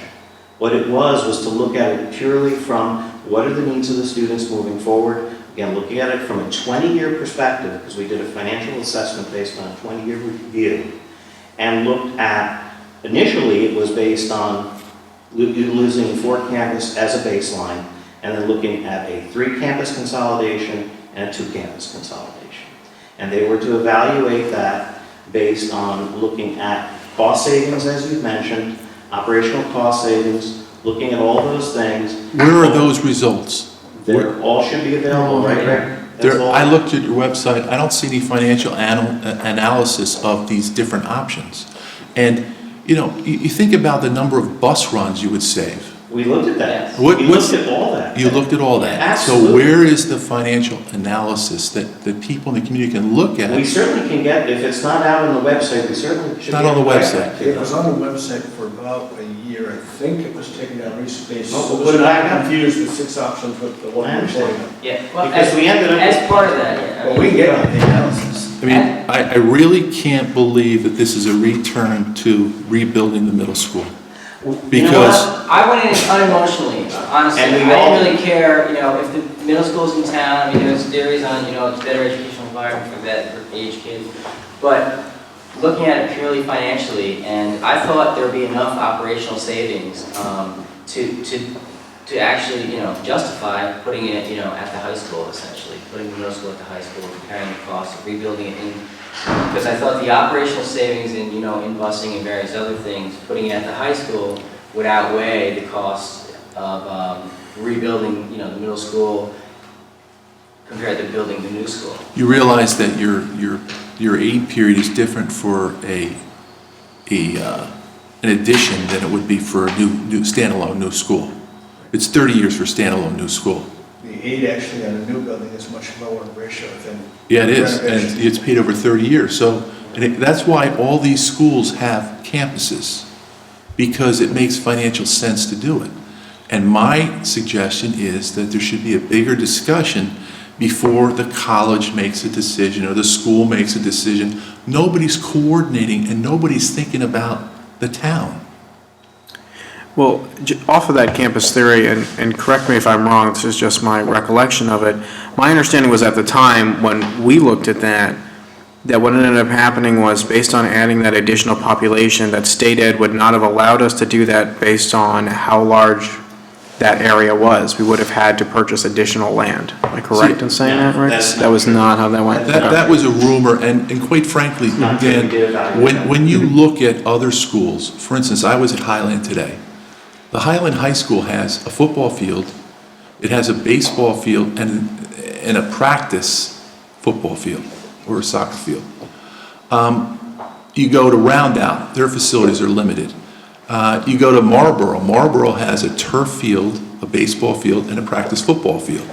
But my point is, we have a football field at our high school that's used how many times a year?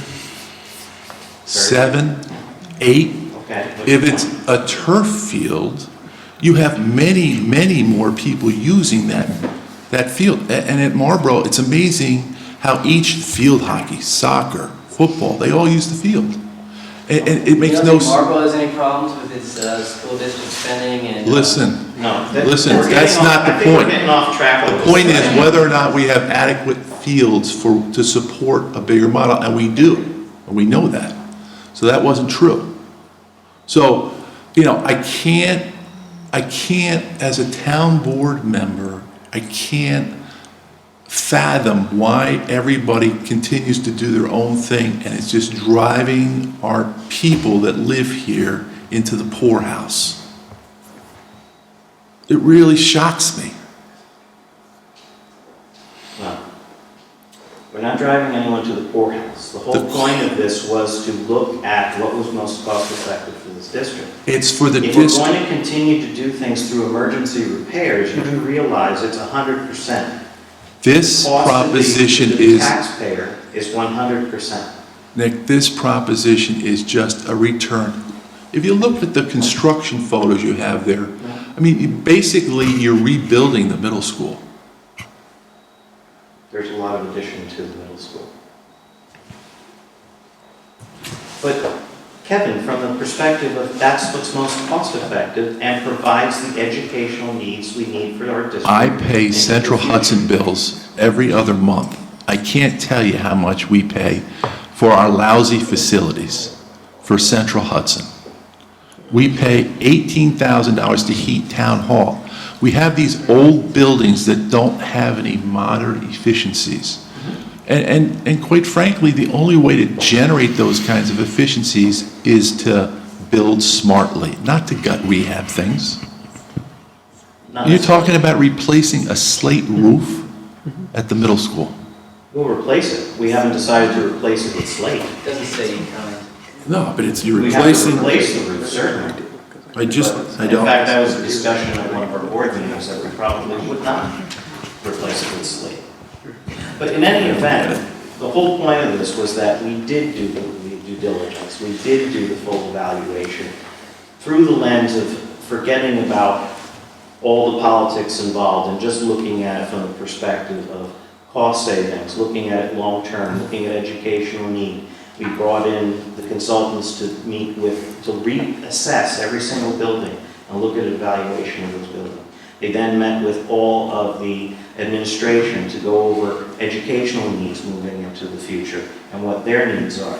And based on that, they came back and did the assessments, looking at consolidation and so on, and also looked at cost savings. All right, so out of the 52 million, Yep. how much are you going to spend on Lenape? Very little is being spent on Lenape and Rosine. Okay. You're absolutely correct. So The out of bulk of the money would be going into the middle school. So out of the 52, how much is going to the middle school? 40 million? It's like 38 if I recall. 40 million. And when you did your analysis of what model works the best, did you get appraisals done on all the properties? We did have appraisals, we had an outside consultant come in. What did they- The market valuations on the middle school, What was the market value? I don't recall off the top of my head. But that was built into the cost of it. Do you remember though what the market value was? Was it 10 or 15 million? No, What was it? can't remember, but it wasn't that high, that would have been significant. Right. It wasn't I want to significant. say it was, less than 5. That property is worth less than 5 million? Well, I mean, as far as appraisals. What do you think it's worth to a startup New York company with tax exemptions for 10 years? Well, Startup New York, you keep bringing that up, right? There are It's 2 probably- eligible properties on campus in New Paltz that are eligible for Startup New York, right? There's a whole process that has to go through if you want to extend that beyond the campus. Well, it's within 1 mile Within 1 mile. of the campus. Yeah, well, Any property within 1 mile of the campus is eligible it's for the eligible. program, yes. Yeah, they changed the rules on that. So my point is that when you did your evaluation of the value of the middle school, you had it appraised for maybe then current market, but it has water and sewer infrastructure available to it, which increases the value tremendously. And to a company that is not going to have to pay tax for 10 years, it's probably worth twice as much. So my point is that there's other ways to accomplish your educational model. There's other ways for the college to do what they're doing than trying to have Wilmerite built at our expense. So there's other ways, and there's ways to coordinate these things if we could just get together and coordinate them. The governor was in town 2 days ago to give the college $10 million to enhance the engineering program. I mean, that is a tremendous infusion of money for a school that's developing an engineering program. So what's going to happen then? They're trying to attract businesses to the area. It's going to happen. So why don't we figure out how to do that in a way that helps all of us? Take a property that's already tax exempt, keep it tax exempt. It doesn't hurt us. But if they start doing what they're going to do within 1 mile of the college, we're in big trouble, and so are you. I agree with, I think actually what you brought up is an incredible idea, the notion that you could use the middle school for the Startup New York program. But the problem we have here is we do have a referendum that's currently on the ballot, and at this point, election law would not allow you to hold a referendum, even if that's something that you wanted to do. Nor am I sure at this stage in the game that we'd be able to have the coordination, should the school district decide to do that, to be able to find a way to move the students, be able to use that building, and it be utilized for Startup New York. You would sell it and lease it back while you did your construction, Dan. Very simple. When did Startup New York begin? Started this past year. This past year? I think it About a year was ago. last year that the governor. He was here. He announced it in New Paltz. He actually announced it in New Paltz, and. Beginning of this year, I'm didn't just he? trying to think, it was about a year ago. I was up there actually on Fracking, And it was the end of last session, so it was probably about a year ago, May, that they came and started New York, and the government came and actually introduced it in the new place, which I thought was an interesting place to introduce property tax. Yeah. And Mike and Dominic, I'm sorry, I didn't expect it to kind of take this type of turn, but I think what I'm just finding befuddling is I've been here long enough to hear 10 or so years ago that if we don't immediately do something in middle school, it's going to fall down and we're going to be forced to spend $30 million within the next couple of years. A few years later, I was told, well, you guys refused that project, here's our next one. And if you don't spend this money now, in the next couple of years, you're going to be forced to spend $50 million to repair it. So either do it now or don't. It was voted down. So here we are now, 12, 14 years later. We haven't had to make any of those tremendous investments. And sometimes our reliance upon consultants coming from the outside being paid to give us an answer that we set out to seek. We're once again being told if we don't spend this $50 million, you'll be paying for it the next couple of years by spending an emergency $20, $30 million. Like I remember being told 10, 12 years ago, I think, that the roof is going to fall off and blow off and the middle school will be a leaking mess. It's not. So I think what it is what I'm having some trouble understanding, and I was looking at the diagrams in the back there that are color-coded, it looks like we are building a second school around the middle school.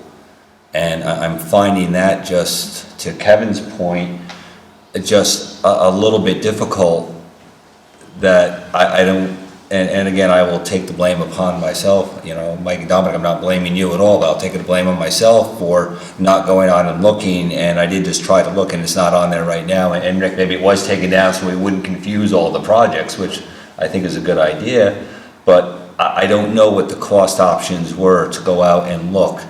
And to Dan's point too, is a referendum do we go to the public and ask a referendum to vote on how many schools do you want? Or is that not a good piece? But again, Kevin brought it up, and I thank him for doing it. If I look at the pictures back there, I'm being asked to vote to spend a tremendous amount of money on a very aging structure, which has been added on. All three of my children went there. I worked in that school. I do know its limitations. We are facing with those same limitations here, hence why we're meeting in this building. And we are going to be going into temporary structures, and you guys have lived it too, is we've seen when you go into temporary structures, sometimes they become more permanent than you want. So I think maybe Dominic and Mike, if you could kind of, can you help us walk through what is the tremendous need that the middle school has, that we're basically building a school around that school? I'm seeing some very, very aggressive pieces in there, replacing the steam pipes. You're going to gut the school. That will be a complete gutting of the school. You're going to replace the water systems. Yeah, they're very aged system. Yeah, and I agree. And so how do we translate that? End of life issues. Right, and how does this board here help you translate that and go to the voters and ask them, it's better that we rebuild what we have here than build something new on a greater campus that is new, that I believe new, and I'll ask Rick if he knows, and I don't have to answer if you don't know, I believe state aid is usually greater on new construction than it is on renovating. It is opposite, okay, and then renovating, so there's your answer. There's one answer there. So those models I would love to see, but we are virtually building a middle school around the middle school. Can I just? A lot of it was part of swing space concepts, because the idea was, we made a commitment to that no students would be displaced during these projects. Because that was a big issue with the last middle school issue, that these kids were going to get bused to some other school, and it was kind of silly. But no children would be displaced. So the concept of building construction on the middle school site gives us swing space to move the kids when they do renovation on other areas of the building. Great. So that was part of that, as you put it, campus-on-campus construction. Okay, good. I have a few questions as well about the referendum. One of the things that we talked about is the additional costs from not maintaining the middle school. So I was wondering, Rick, and I don't know if you know the cost, but I know that when I was on the board, there were a number of emergency costs that we had to do at the building. Is there a figure that has cost us, that we've had to spend in emergency costs? Does anyone know that in the last few years? I don't remember the exact number, but we had 4 emergency projects in 1 year. And just to give you that in proportion, I've been a school business specialist in various districts since 1995, and I had had 1 in my whole career up to that year. We had 4 in 1 year. But they're aidable, aren't they, Rick? Only 2 of them were aidable, because most of them, what state aid looks at, if it's an emergency that they consider that you really couldn't have seen, for instance, the Lenape fuel tank, which is a double wall tank, and there was a leak between 2 walls, so they replace it, they'll give you aid. But like, for instance, the middle school roof, they said, no, that's because you didn't do a capital project to maintain it, so you pay for the whole thing. So it depends. They very rarely approve something for aid. They very rarely consider something a real emergency that you couldn't have foreseen. I thought I might maybe explain what this diagram is on the middle school, if that helps. The blue part is new construction. This is, for those who are familiar with the middle school, in the back by the cafeteria, there's a courtyard. That's where this new construction would be. The main purpose of this is swing space, and also to take care of a couple of very particular problems. Right now, the band room is right now in the middle of a bunch of classrooms. So when the band practices, the classes can't hear or can't teach. The teachers can't teach because of the band. So the band room and art rooms and various other things are being moved away from all the classrooms. The purple is renovations. That's current space. But it doesn't necessarily mean they're gutting the whole thing. For instance, this room right here, which would be the new Home and Career Skills room, because right now it's one of the pictures that's very overcrowded. This is the current library. But The Rick, current library is way too small for a library. but it's 40 million, right, Rick? It's 40 million. 38 million. It's more like 37. 38 million.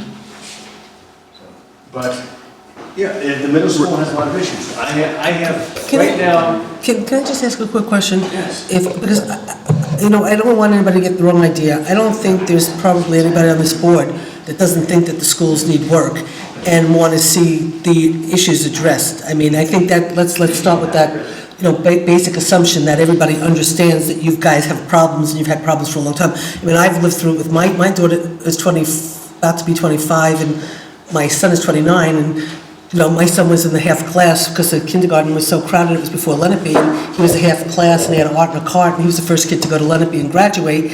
And they knew when Andrew's class got up to the high school that it was going to be overcrowded, and they didn't put the addition on till after he went through high school, and they had so many problems, and then they added the addition. And way back then, when they were trying to do the addition, there was a meeting at the middle school. Barbara Clinton was doing the presentation, and I had raised my hand and said, basically, look, we're always piecemealing, and I do appreciate the fact that you're looking at the 4 schools and trying to solve bigger problems in a sense. But I remember saying to Barbara Clinton at the time that, it's like come up with one big major way to solve all the problems in a really, proactive, sort of forward-thinking thing, put out a bigger bond to the community, solve all the problems, and let's move forward, because we're always piecemealing. And, I think everybody agrees we need to solve the problem. I think the question is, and it's we're grappling with it here on the town. It's really frustrating. If we could work with the village and solve, a ton of problems together, it would be really wonderful, but we're forced to solve the problem on our own. And so I think there's just incredible frustration that we're all at a point in time where people are really hurting, people are really, under a lot of pressure. And, it's just such a lost opportunity for the entire community, with the school district, with the town, with the college, with the village. We're not solving together because we all have problems. Village Hall is a disaster. Town Hall is a disaster.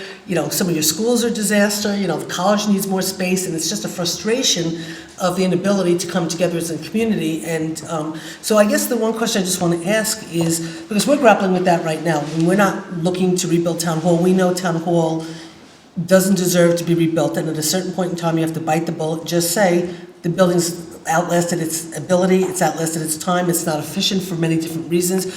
So will we build new? We're going to talk about that. Do we buy another building and retrofit? We don't know yet, but we're going to try to make a smart decision.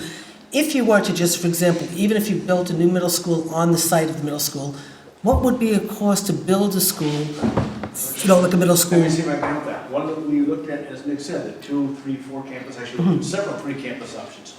The 2 campus option, which was. Let me just ask one question. Can you hear him talking without a microphone? Okay, go ahead. Okay. I just wanted to make sure. I'll talk loud. No, that's okay. You seem to be okay. I just wanted to make sure. Go The ahead. 2 campus option, which would put the middle school on the high school grounds and would have put the disease school on the Lenape grounds, was over $100 million. But it would be still be, but it would be two new buildings. And it, 100. Well, it was one new building. And yours- One new building connected to the high school and Yes, and extension to then Leonard. new building. But the extension to let it be would be new. So I mean, I'm just saying you're getting 2 new facilities have for a- the $100 million. Correct. Yeah, I think. And $100 million was a serious impact on the local taxpayer. But what about the state aid on 100 million? The state aid on $100 million, even with that taken out, I believe, Who- I'm doing it from memory, but I believe it was around a tax increase of around 6-7%. No, I'm talking about what portion of the 100 million would the state pay for? Do you know? I don't remember exactly. They did that in the estimate, they Right. did, it was, I think it was It was $110 less than million. Who did your financial numbers on this? Who did them? KG&D, Okay, a consulting firm. yes. And so they laid out for you what the building it would be, how it's calculated, the maximum cost allowance, how the soft costs are added to the overall cost of the project, and how we get 61% because of our Yeah. affluence here in the town of New Paltz, right? Correct. Okay. So, do you recall, was it 50 million we'd have to pay as a community? No, it was less than 50%. I would estimate it's probably 40 to 45% range.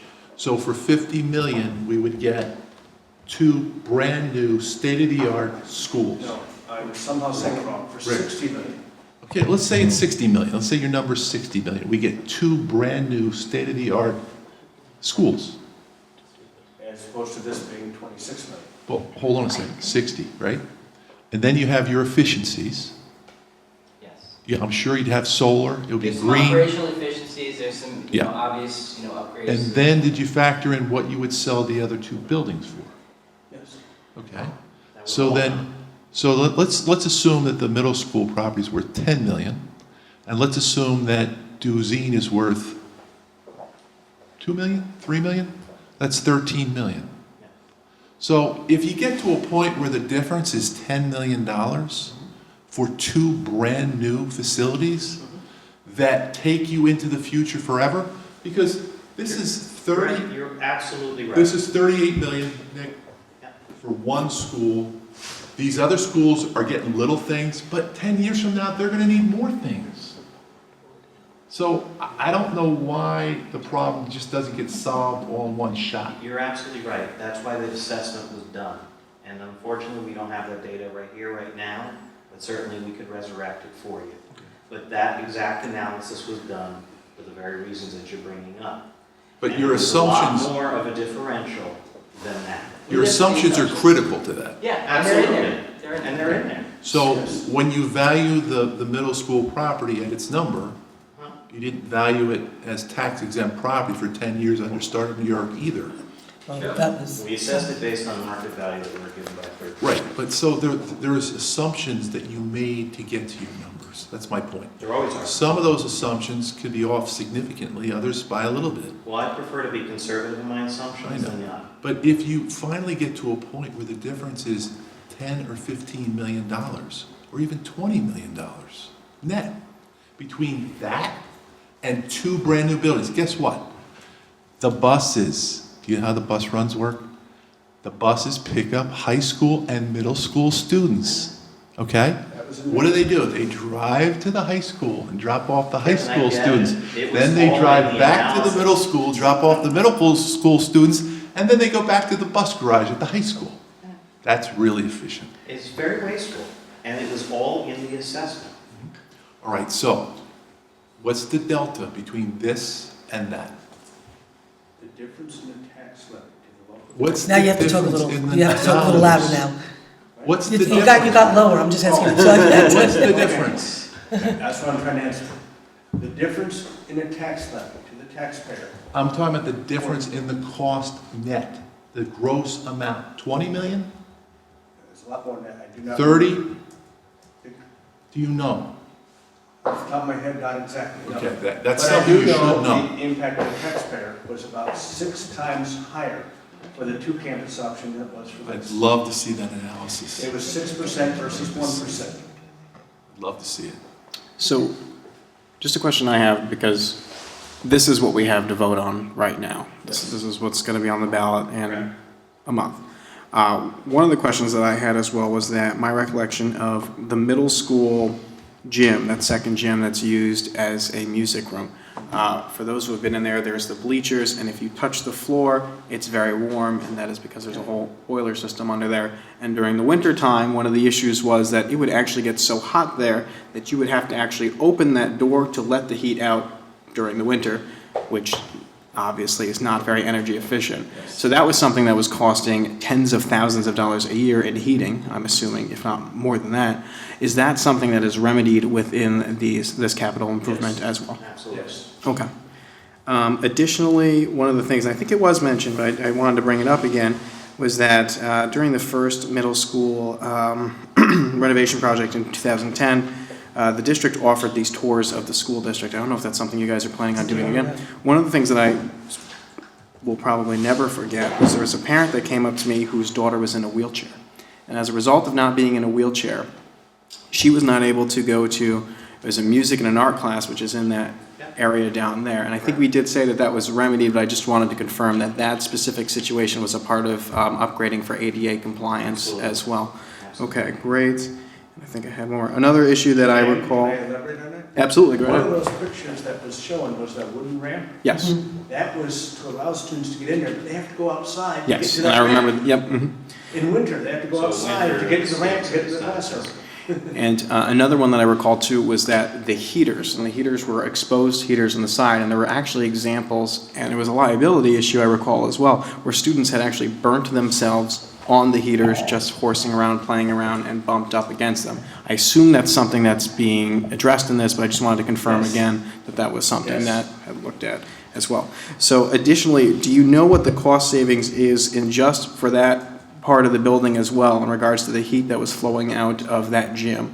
What kind of net savings is that we are right now losing? Right now, to me being conservative by nature, Yeah. I'm estimating, and let me explain why. Yeah. I'm estimating 0, because I'm also adding 30,000 square feet. Sure, okay. So I'm estimating the bill will be about the same. My gut tells me it's going to be less, Mhm. but being conservative, I don't want to say that. But if it comes out less, that's just better. So you're adding And- 30,000 square feet to the middle school? Yeah, that's just part of the. And then in regards to the emergency costs as well that have happened the last few years, do you have a rough estimate what that has cost? It's over $1 million. It's over $1 million. It's over $1 Okay. million. Can you just, I know we sort of interrupted you because I wanted to, before you started really explaining the intricacies of all the new add-on, because I wanted to really understand if you built new, what that would be. So what is the new add-on is going to be what?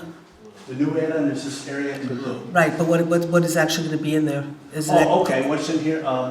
On this floor, there's band and art, a couple art rooms, band and part of expanding this tech room. Upstairs is put in the locker rooms next to the gym. Right now, the locker rooms are on different floors, so if you're in a wheelchair, you can't climb the stairs so you can get to the gym. Also, the library, right now the library is right here. This room is marked H and C. You can see, just compare the size. And the chorus room.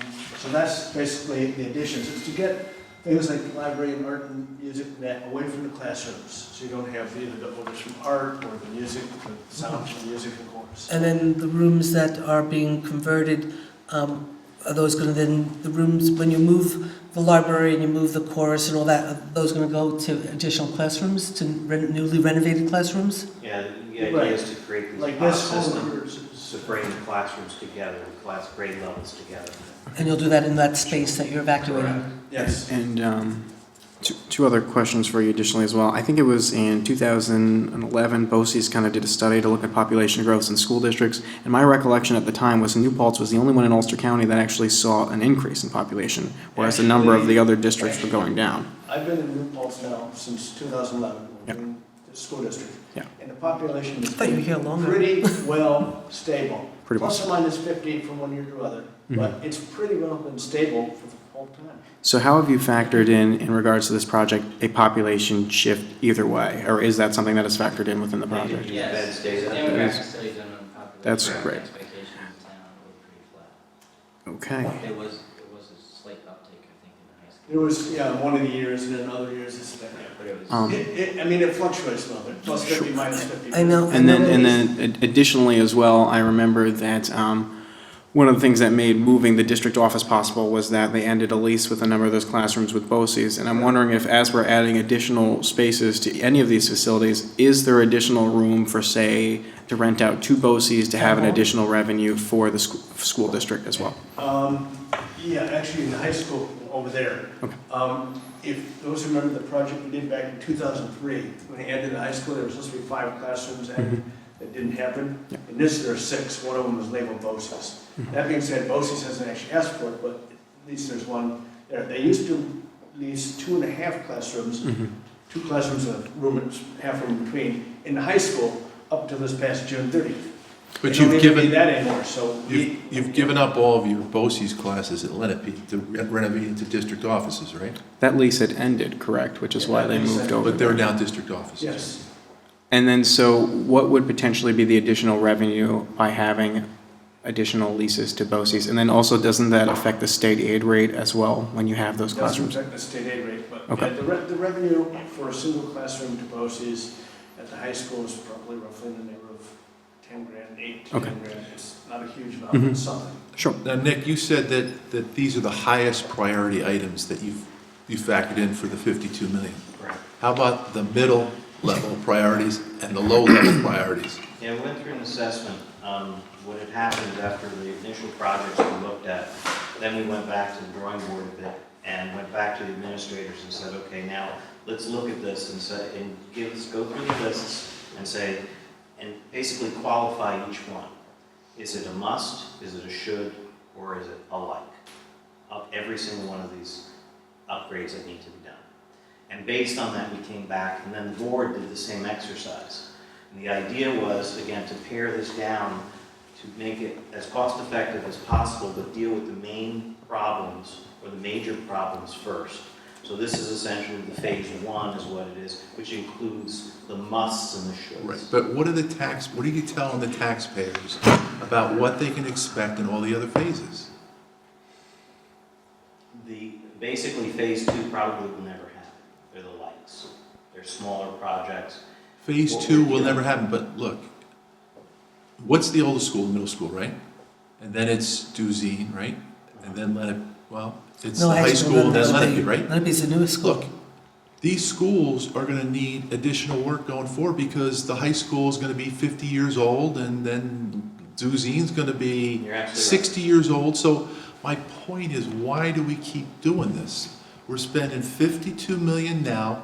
Almost all of it is going to one facility. Why are we doing that?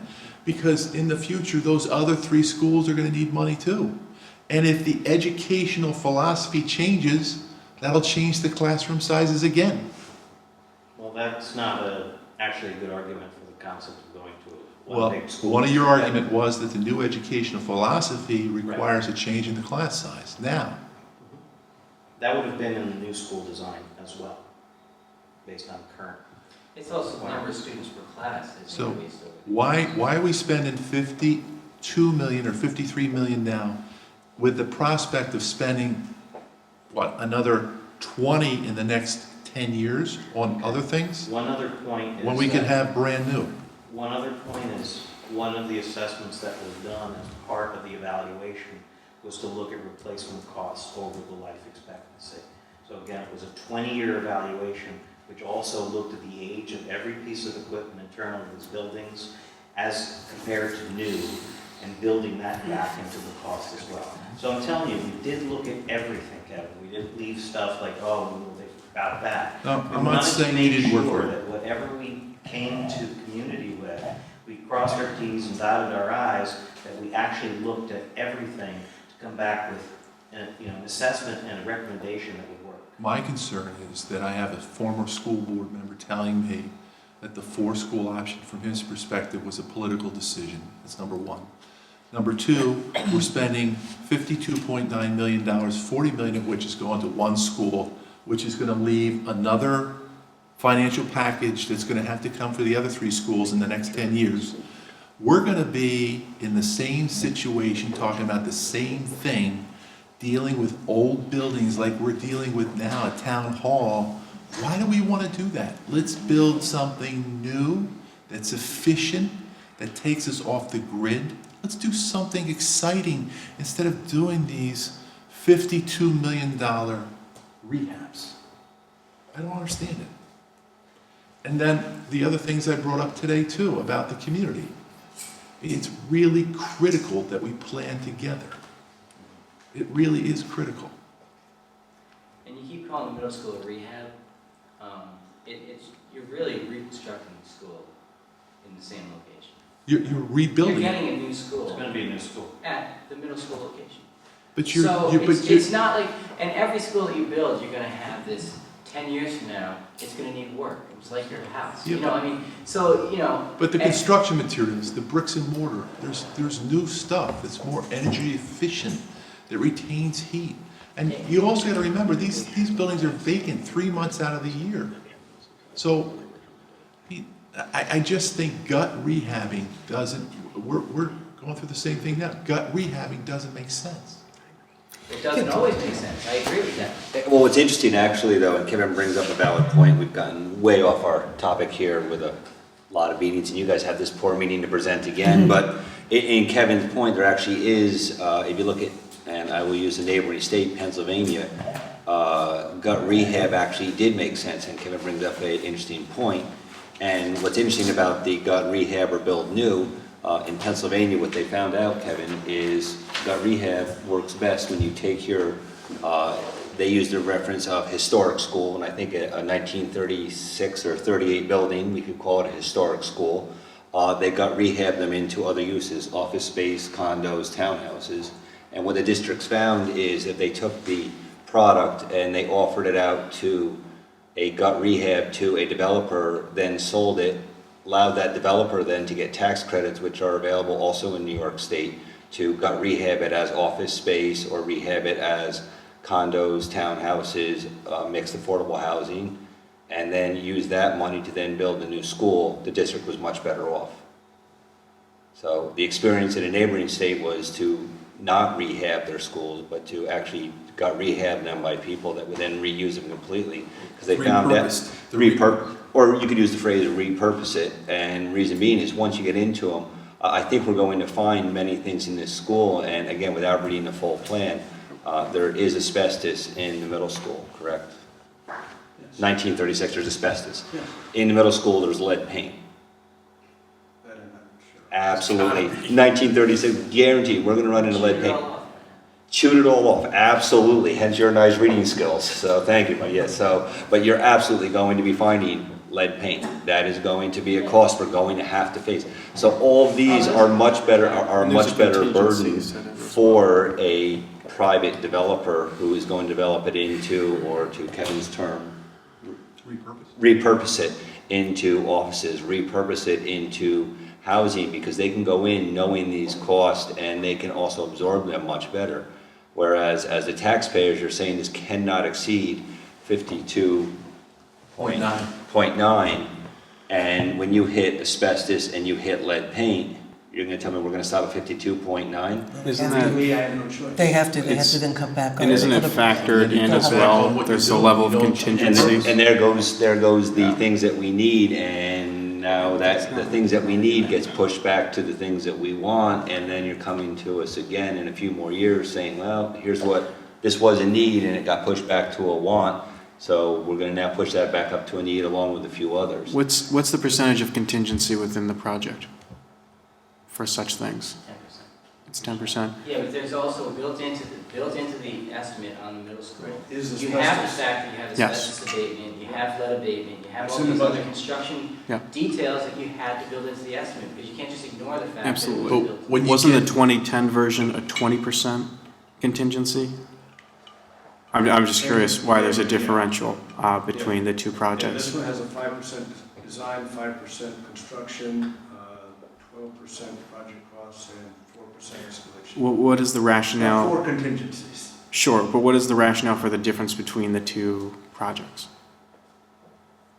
That I have to ask the architects from the prior project. Okay, See, that's I would love to be able to coordinate and say, zone the middle school property in connection with a comprehensive plan as a startup New York footprint, so that that would be the spot that they would go to, and to generate great job opportunities, great engineering opportunities, be a great place for kids to come and have a class from the high school and actually get themselves into internships and making contacts with companies that can hire them into the future. And these are things that are coming to the town. Governor's $10 million is creating this new kind of vision for the community. So why don't we just pick up on it, try to coordinate and package this a little better? That's all I'm saying. And I know that you guys have been working on this hard for a long time, and the facilities plan has been a plan that's existed since 2005. They started working on it, right? So No, that's not true. how long? We have a comprehensive long-term facilities. Okay, but the last one was 2005, right? 2000, that's just a 5-year assessment of facilities. I understand that. Infrastructure needs, period. But going Wasn't a forward, the school can't do its own thing. The town can't afford to do its own thing, and the college can't afford to do its own thing. We have a great opportunity right now with this new initiative. And so I think that should come into play here. There should be some really serious thought put into it. I just want to go back just a little bit to the existing plan that's in front of us for the moment. I don't disagree with what Kevin's saying, but with the plan that's on the table, when you said that it's almost like going to be a brand new school, can you just explain, because you're adding, all the blue is brand new, so that's all new construction. Are you gutting and renovating the whole other part of the building that's old? Most of the infrastructure is going to be updated. For instance, we have electrical wiring in that building that still has cloth insulation. That's old. That's not a good thing. It's grandfathered, but it's not a good thing. So it's going to be Well, actually, one's actually, because you're doing more than 50% right on the building. Am I correct that the renovation you're doing exceeds 50% in terms of you're renovating more than 50% of the building? I'm fairly sure we are. Yeah, because I think I just learned recently that if you exceed 50%, then you have to bring everything up to compliance, and you Which is what you're doing. grandfather anything anymore, so now That would be everything's. in all the schools. Right, so To bring everything up to that was code. part of the idea Current behind, codes. focusing, the middle school number is high because it needs the most work. The amount of money that's being put in the other schools is being thrown away, right? You don't want to overinvest in the museum because you still have the opportunity to expand Lenape if that's the right thing to do going forward, right? From a cost perspective, it didn't pan out that way, But That was- you're putting 40 million in one building and 12 million in the other three.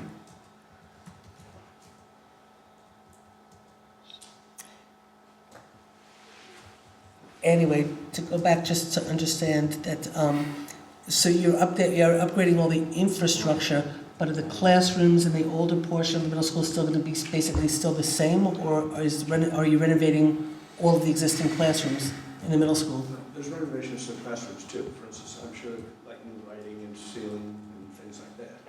But infrastructure is the biggest part. And just, again, I'm not saying that you can't do this or whatever. I know you're trying to do this in a way that you won't displace the kids. So are you planning, if this bond should pass, to do this over the summer in the middle school when the kids are not there?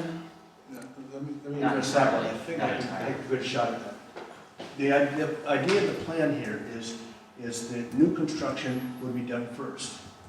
And we're still going to try to do a lot over summer. It's going to take several years to do this. It's not happening. Okay. And then the following year, we would use these as classrooms as we, for instance, start renovating this area. We might move 8th grade there, or we might move 6th grade years. We build new construction, and that would serve as classrooms while we're working on the other areas. So that way they'd always stay in the middle school. Okay. That's Well, the idea of the swing space. Okay. I hope it, if it should pass, I hope it works out. I just have to just say that my son happened to have been in the middle school when they did the, was it an asbestos abatement or whatever? And they were doing it over Easter break, and they said that we'll get it done over Easter break, and the kids won't be displaced.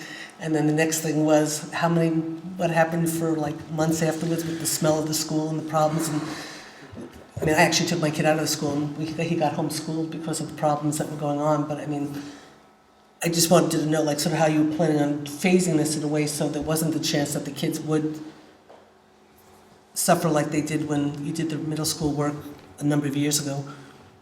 You know what I'm talking about, remember? Before my time. It was before your time. Okay. It's definitely before your time, when it was actually, Fred Betcham was the superintendent. Rich Weisenthal was still the principal, but they were That's when doing... the kids used part of the campus, the university, and used St. Joseph's. They ended up, so what happened was they were doing some renovation. They said they do it over during Easter break, and then they ended up having to close the school down and send the kids to St. Joseph's and send the kids to the college for the rest of the semester because of the problems. You know, so I just would hope if this does happen, that really serious thought is put to like how to make sure that, you know... So Rick, when would the project start? When are you projecting, assuming that you get the necessary votes? The original projection was 2016. They're actually To start? Yes. Because what happens is after the vote is approved, then the architects actually have to come up with very detailed plans and specs. Exactly what's going to be built. Very detailed plans. That takes a number of months, and then it has to go to the state ed department to review and give us a building permit. The state ed department gives school districts building permits, like the town board and some gives, permits for buildings here. That being said, you are allowed to break up the project. Okay, well, let me go back a step. The state ed department purposes, each building has its own project number. So even though it's one bond, each building, there's going to be a minimum of four projects in SED's eyes. But the idea is we can actually break it up into more than that. I've seen people break it up into 10 projects. So for instance, Lenape, the gym wall at Lenape is non-functional now. We can't open it normally. We could have the architects draw that up as a quick, easy project, submit it to SED maybe in a month, get SED approval. Maybe we could even do that this coming summer. We don't have to do the whole thing and submit it in one lump sum. So one of the things we'll be talking about with the architects and construction managers is what kind of packages make sense to submit to SED to get quicker approval, to get some of it started earlier. The bulk of it will be 16 and 17, and probably be done sometime in the 17-18 school year.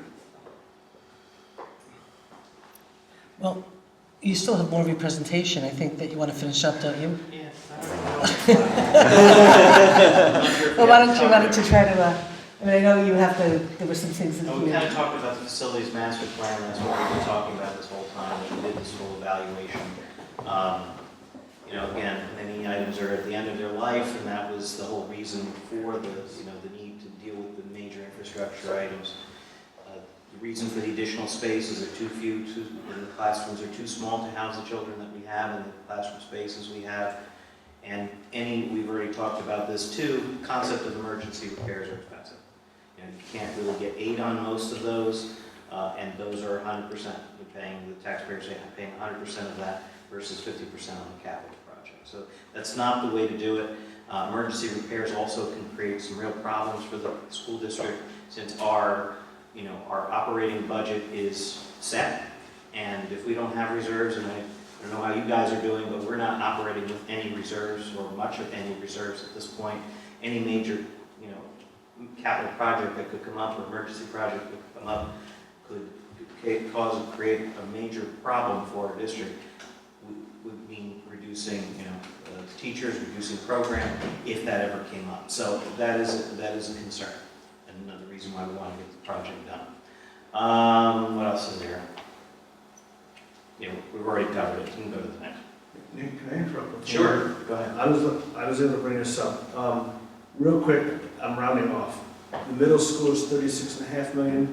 The high school is $12 million. Drazeen is $2 million and change, and Lenape is $1.5 million. That's the actual breakdown. Okay. We also brought in Colombo Group. There was a question, we wanted to do, again, some additional due diligence to make sure that the number that we brought to the taxpayer was a realistic number, to reevaluate the project one more time, get another set of eyes on it from someone well respected in the community and someone who's done a lot of work with our school district. And they also came in, did another full evaluation of all the facilities and actually recosted the project from the ground up. And that's what the $52.9 million is based on, for all those reevaluation of facilities. Can I get just a quick, because you were saying that, I know at one point when you first started this whole thing, there were some numbers that were sort of miscalculated or whatever. Yeah. So is this sort of somewhat the same project requested out by somebody else, or did you end up making changes from that last go round? No, actually, because of the question mark that came with the numbers, that's why Columbo was brought in, basically to do a little more, Okay. bit more. But it's pretty much still the same plan, It you is just the same had somebody else come exact in and Yes, basically yes. put another set of eyes on the numbers, Second set of eyes. and they came in with a different number? It was off by less than 1%. It wasn't significant. So we were in the right ballpark. Okay. What else is here? Oops, sorry.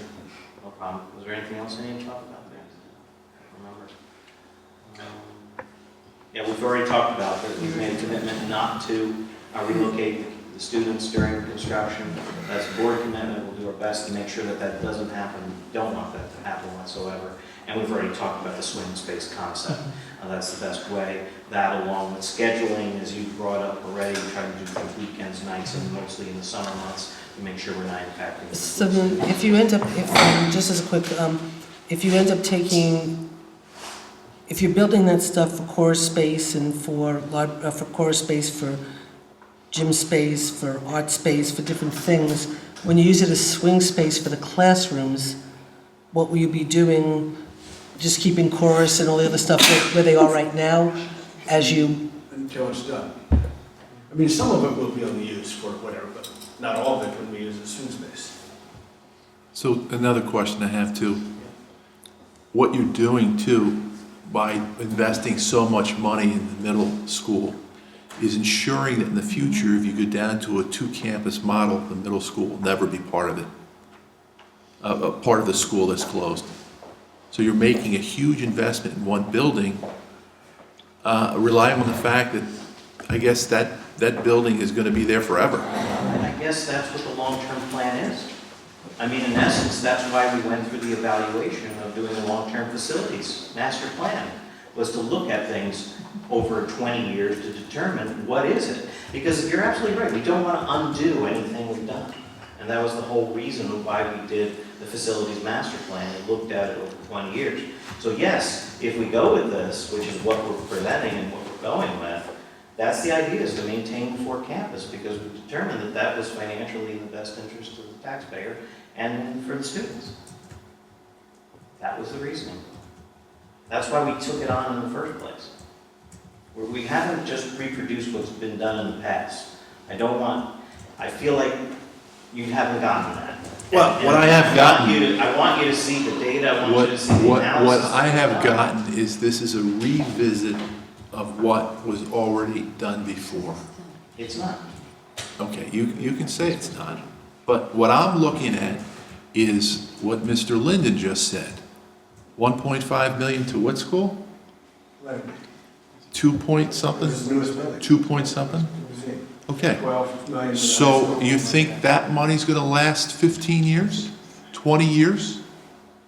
No, not at all. Okay, so what additional repairs are those buildings going to need? Those additional repairs, even if you build new buildings, there'll still be additional repairs over the life expectancy of the But buildings. what if you build brand new? What's the useful life? And what kind of money are you going to have to put back in the building in the first 10 years? It depends on the piece of equipment, it depends on the infrastructure. That was all, again, built into the costing models that were done to determine which was the best option for the district. It was all built in. To look at, you got a brand new building. It's funny, Nick, I mean, brand new I've equipment. heard this story so many times before. From this district? So Because I'd many like to see times. the plan that was done before ours that did this evaluation. I mean, I'd Because I asked for it as soon as I went I'd on the love to board. see the evaluation. I just want to see, you said it's been done before, or you're making a What's comment been, that I've no, heard it all before. what's been done before is Yeah. proposals that don't make sense in the long run. Okay. that's your point of view. Yeah. Does anybody else have any other questions? Or I would like to ask that you have all this material that apparently is all this analysis and everything, that apparently Kevin is very interested in seeing before your 2 capital project presentations, where tonight is not actually a school board capital project presentation, it's a presentation to the town board. So if you could get that to Kevin and carry on, I would really appreciate it. And I'm not disparaging anything you're saying about how you need a bonding in the 4 schools versus the 2 schools, and I've been listening to everything, but I don't think this is the forum. It's already after 9 o'clock. To me, this was supposed to be a presentation, not, I can't put a word to it. I appreciate that. Okay, I'm But sorry. in essence, I don't mean to be disrespectful in any way, not to you, and not to Kevin, but, what was intended to be a presentation, and then unfortunately Nick said, please ask questions from the board. well, Nick, So, I mean, he asked don't do that again. The idea was to be informational and to answer your questions. That's what all these presentations are supposed to be. That's what this It's is. right. Okay. I just wanna- There's an awful lot on the back. It told me just about everything I needed, which also kind of encompassed everything up there. So now do you have more to tell me that's not on here, that I haven't heard here? I appreciate your time. Sorry if we spoke. Thank you very No, much.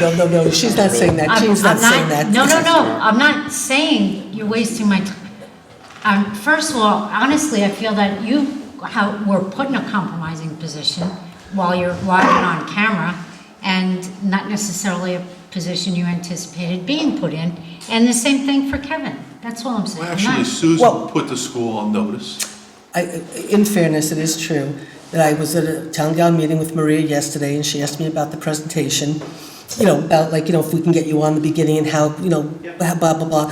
And I did say to Maria, and I don't know if she did speak with you, hopefully she did, and I did say to Maria, that expect Kevin to probably have a lot of questions, and expect Kevin to ask a lot of questions, and, please, make the people who are presenting aware of the fact that there are going to be a lot of questions asked, so that it was fair to you not to feel like you were walking in and not having an expectation that there were going to be some hard questions posed, because I don't like to set up those kind of situations. I don't think those are fair. Right. And so therefore, that's why I did say to Maria, please let Nick and whoever's coming to present know that I expect Kevin to probably ask a lot of very difficult questions. And Then I apologize, because I guess The board was. no, the misperception was mine, because I was not aware that you were coming, because then I would have known that this is what would have occurred.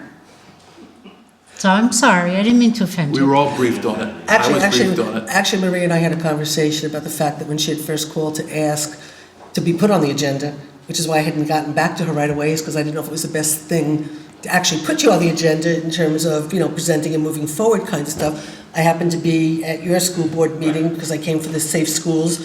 The question was asked. I said to Rick, come, whatever. But I did say to Maria yesterday, but be prepared, it might not be, just an easy presentation. I will just say in the wrap-up, though, I think and I hope, and I think I don't want to speak for Kevin, but I'm going to try, and then you can criticize me if I'm saying anything wrong. I think it's really important to know, everybody volunteers a lot of time. The school board is probably one of the hardest things to be on. I think everybody does understand you're trying to do what you think is best for the students, and you think you're bringing forward what you believe is the best plan and being the most responsible to the taxpayers, and that is your belief, and you put your heart and soul into it. So I hope that you don't take it wrong, that if anybody asks questions or doesn't necessarily support or say what you're doing, it's not out of lack of appreciation for the work, the time, and the energy, because none of us are in easy positions dealing with any of these issues, and this is not an easy community to deal with issues in. And so I just don't want you leaving feeling like we don't appreciate what you've done, what you're doing, and what you're trying to do on behalf of the kids of this district. Not at all. Everyone has a right to an opinion, and you should have it. All we try to do, or all I try to impress upon you, is that we try to do the best due diligence we could in what was in the best interest of the community and the students. Yeah. And we did. We put quite a bit of effort into this, something that has never been done in this district. I Yeah. can attest to that.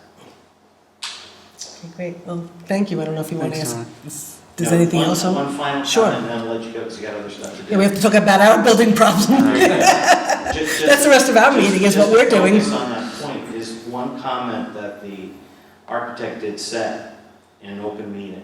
He made comment that in all his years in doing, school-based projects and looking at them, and figuring out what's best for a community doing these, they have never in their history, and this guy's got over 20 years experience, had to do the level of due diligence that we required them to do.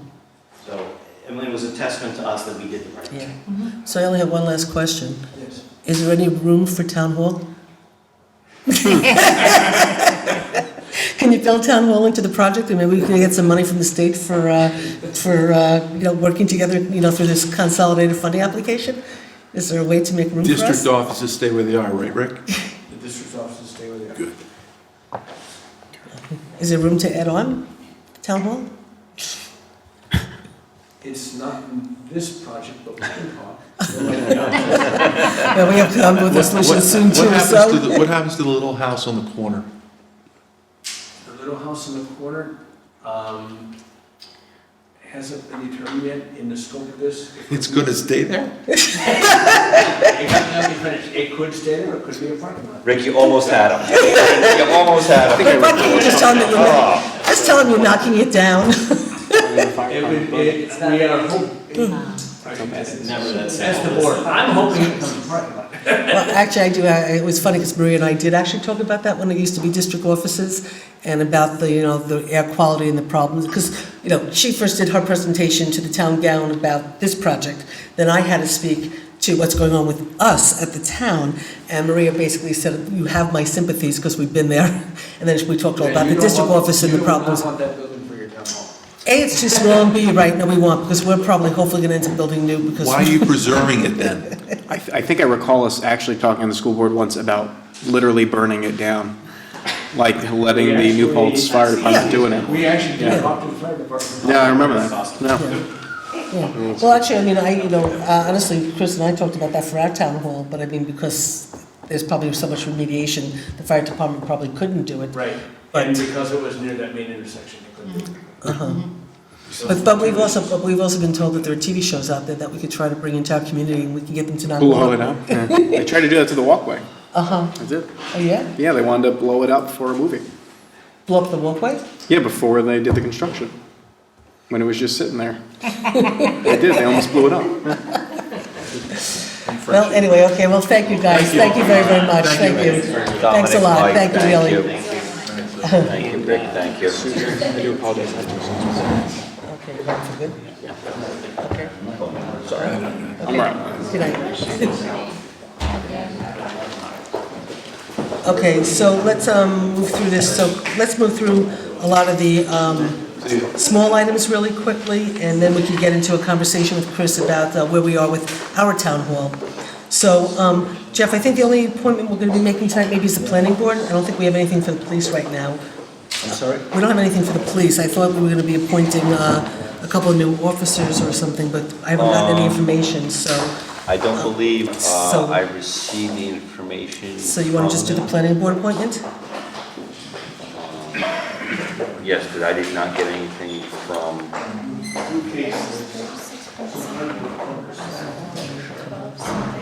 Oh, my God.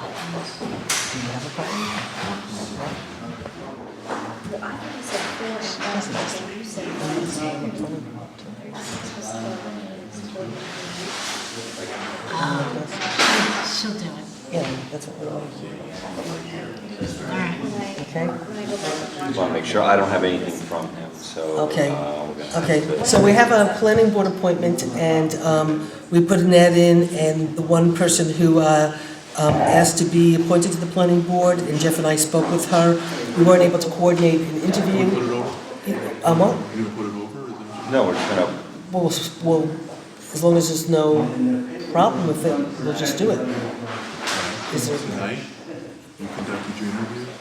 Jeff and I had extensive conversations. We wanted to have her come in tonight, but she had an event that she had to be at that was planned a long time ago. So Jeff and I both talked to her. If you would prefer to wait and do an interview, we can, but Jeff and I did both. We do have an opening currently on the planning board, and It's filling a Adele vacancy. Ruger is willing to take the position. Adele Ruger.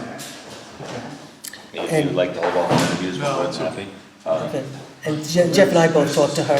Okay, so do I have a motion that we name Adele Ruger to the town planning board to fill the vacancy that was left in the with the last member that left. So I apologize, I don't know what It was, I don't know what term is left on her, so I will leave it open to what is left on her term. but her is, you know who it is, Kevin Rose, she lives on Rose Lane. She was on the planning board. She 2 years, 3 years? You know who we're talking about? Did she resign? Yes. Yes. Oh, we should really apologize. Eileen Moniro. Oh, right, exactly, I'm Eileen. trying to So- think, so is Adele it is- 3 years was left of the She's board? relatively new. Yeah, I'm gonna apologize. You can go back. Okay, but the point is, So it well, will be anyway, to she's, fulfill the team, the she's term filling of the Eileen. unexpired terms of For the Eileen. remaining term of Right, Eileen. right, Eileen's term. Okay, so, you made the motion? Yes. I'll second it. Is there any discussion? All in favor? Aye. Motion so carried. Do we want to do the ENCB or, Do you have that name? I don't, Can we wait on that? sure, we can wait on that, okay. Or So I don't Mike actually, might have the name for the It's okay. so. No. we can wait on that because I don't have it in here, so why don't we do What that? you have for the ENCB is a resignation. Right, but we interviewed somebody. Oh, I didn't see.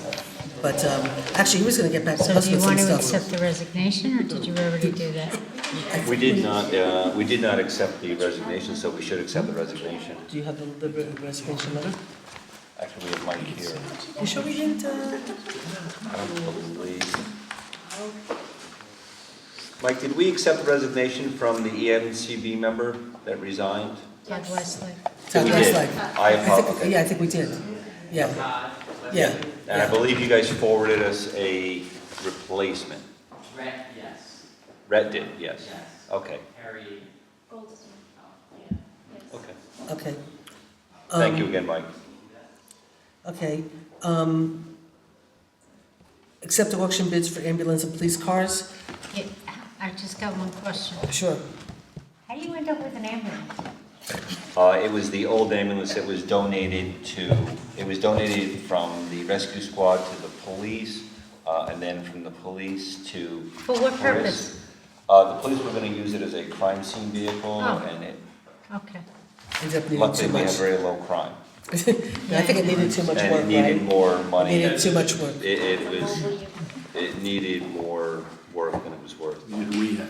It needed more than a rehab, unfortunately. It exceeded the rehab.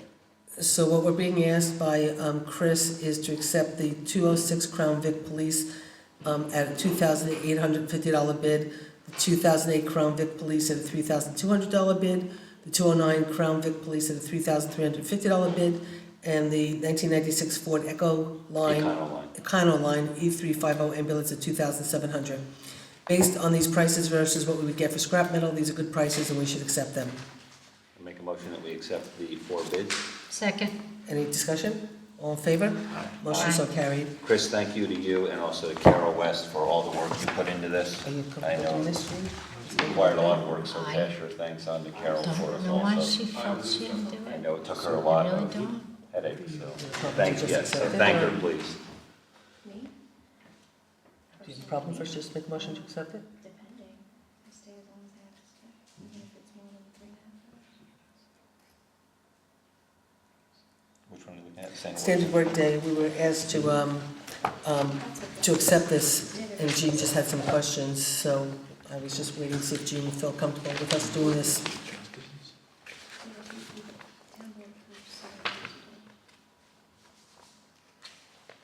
I don't know if there was a time limit of when we had to do this. There is. and Yeah. Jim and, It's Jim, John, John, and and Jeff Jeff Logan, Logan. that would be me. Yes, it would All be. submitted our standard workday.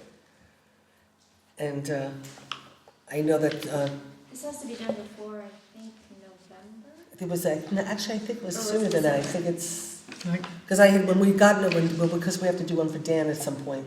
I think November rings a bell because I talked to payroll today on a different issue, and she had mentioned she completed it prior to the time it's due. Well, we still have time, but I think it should just be done sooner rather than later. Is there a problem, Jean? I mean, if you want us to hold off, we can You hold want to hold off. off, Jean? No, so the state sent it back to the town to complete?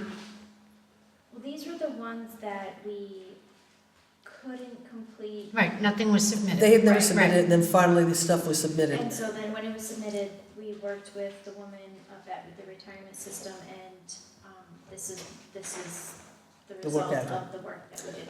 Okay, so you got another letter, and it requires the resolution yet again? Yes, Yes. For simply Yes. these three? yes, Yes. because these three had not been submitted, we finally were able to get these three to submit. Then, based on their submissions, certain things had to be changed and whatever, and then it got all redone, and now we're being asked to accept it. Okay. So, Thank you, do Jean. do I have a motion to accept the standard workday resolution that incorporates Councilman Jeff, well, actually now Deputy Supervisor Jeff Logan, Town Justice Jim Bacon, and Town Justice John Katz? I will, so moved on, I guess it's appropriate for me to do it, or is it not? Yes, sure, why not? Are you doing two different resolutions, and is it for two different periods? Do you remember when we did the first one, we had to do a resolution for the period that Tony Hokinson was supervisor? Did it have to be separated?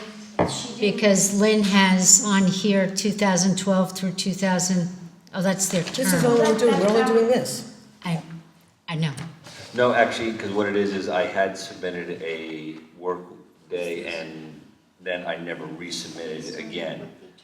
So now, in theory, I should not need to resubmit again until something changes. So the reason why you have Katz and Bacon in there. No, your work hadn't history submitted. that you submit is good for 8 years. Right, so But the you never 12. did one, Jeff. I did, no, I did one.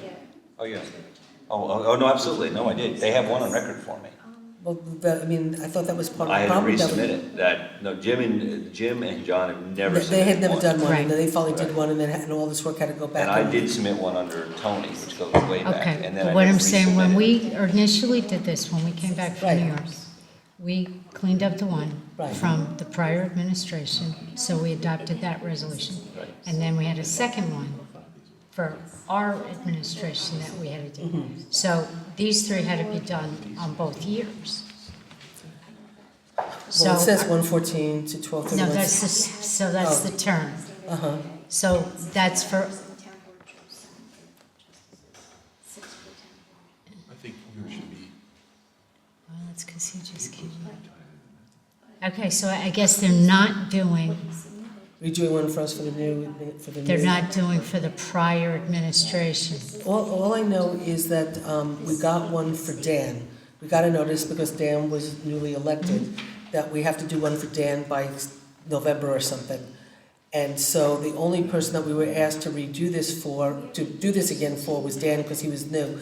The rest of us, because we've been, I mean, actually, you guys, well, Kevin and you are under the old resolution. Jeff and I are new, but for some reason, I'm not on this. Because But- your statement of duties is good for 8 years. Okay. So you don't have to resubmit. Yes, so the only person we were asked to do was Dan, which we'll have to do at some point. Jim and John had never done it, and it had finally gotten done. And why Jeff's had to be redone, I'm not sure, but I know Jeff's was, always kept 'Cause I don't know coming why back. They her always- dates, I don't know why her dates are different though. Their dates are different though, Gene. I honestly don't know. That's probably why we didn't have to do one for you, because you're not. Because I Well, should have no, gone we back did, to, we did well, one for you. no. We did one for Kevin, we did last year. Kevin, no, but I don't know 2 why. years ago, when Gene and I came back from the Association of Towns, we did a standard workday for Kevin, No, for because they Gene, have a for four-year me, term. for... Because He Jim has a and 2-year. John do not have the same terms though. They don't come up for election the same years. So it does, their All right, dates. they're on rotating. It's They're on in rotation. So progress. I don't know. Okay, so do you want to hold, why don't we... We need to why- hold off. Why don't She we do needs to this? correct that. Let's hold off on this, and Jean, will you follow up? Jeff's right. Will you follow up with We'll probably have a Lynn? special meeting next week. We're gonna have a special No, meeting we're in 2 long weeks. before, actually, this is actually due, this isn't due until Yeah, we'll November. just take care of this next Yeah, week. so that's right, we'll put this, we'll table this for now, and Jean, Thank you'll you, talk Jean. to, you'll talk to Lynn to make sure you understand, or make notes on here, and I'll give it to her I tomorrow. know Lynn made all the journal adjustments. Right. No, in the that's state fine, site. but you're right about that, the term. Yes, The term needs to be corrected for one of the two judges. Because they are on a They're rotating. staggered. Yep, You can keep it. Thanks. Okay. and that's Thank the you. only issue. Okay. Thank you, Jean. So we'll Okay, hold so off on I'll that. bring this into Lynn tomorrow. Okay, great, okay. So let's do a couple of the small other things before we get into the bigger subject. Well, the zoning for student housing, I don't think that's gonna be that long, right, Kev? No. Because we're just, okay, so do you wanna take over and explain what we're looking to do? You're talking about for the, Zoning for student housing. oh. Well, I think that given the fact that our Ulster County IDA has decided to create a rather broad category of potential tax exemptions for individuals that are involved in the construction of dormitory housing, I think we as a town need to perhaps look to adjust our zoning laws to further define that term and to develop a structure for evaluating applicants that come through the town on that basis. I think it's critical that we do this sooner rather than later, because we could have any number of applicants applied to the Ulster County IDA for the same consideration that Wilmerite's gotten, and would leave the town in a pretty vulnerable position from a tax collection standpoint.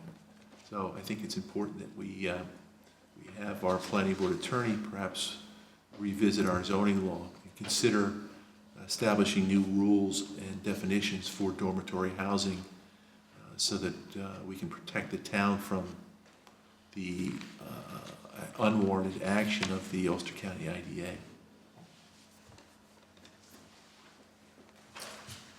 The way that they defined, when they did their category 5, when they did the category 5 definition of student housing, it leaves it open for anybody who wants to come into New Paltz to do student housing to basically apply for category 5 and get tax exemptions. So it was broadly defined in a way that could be very detrimental to the community.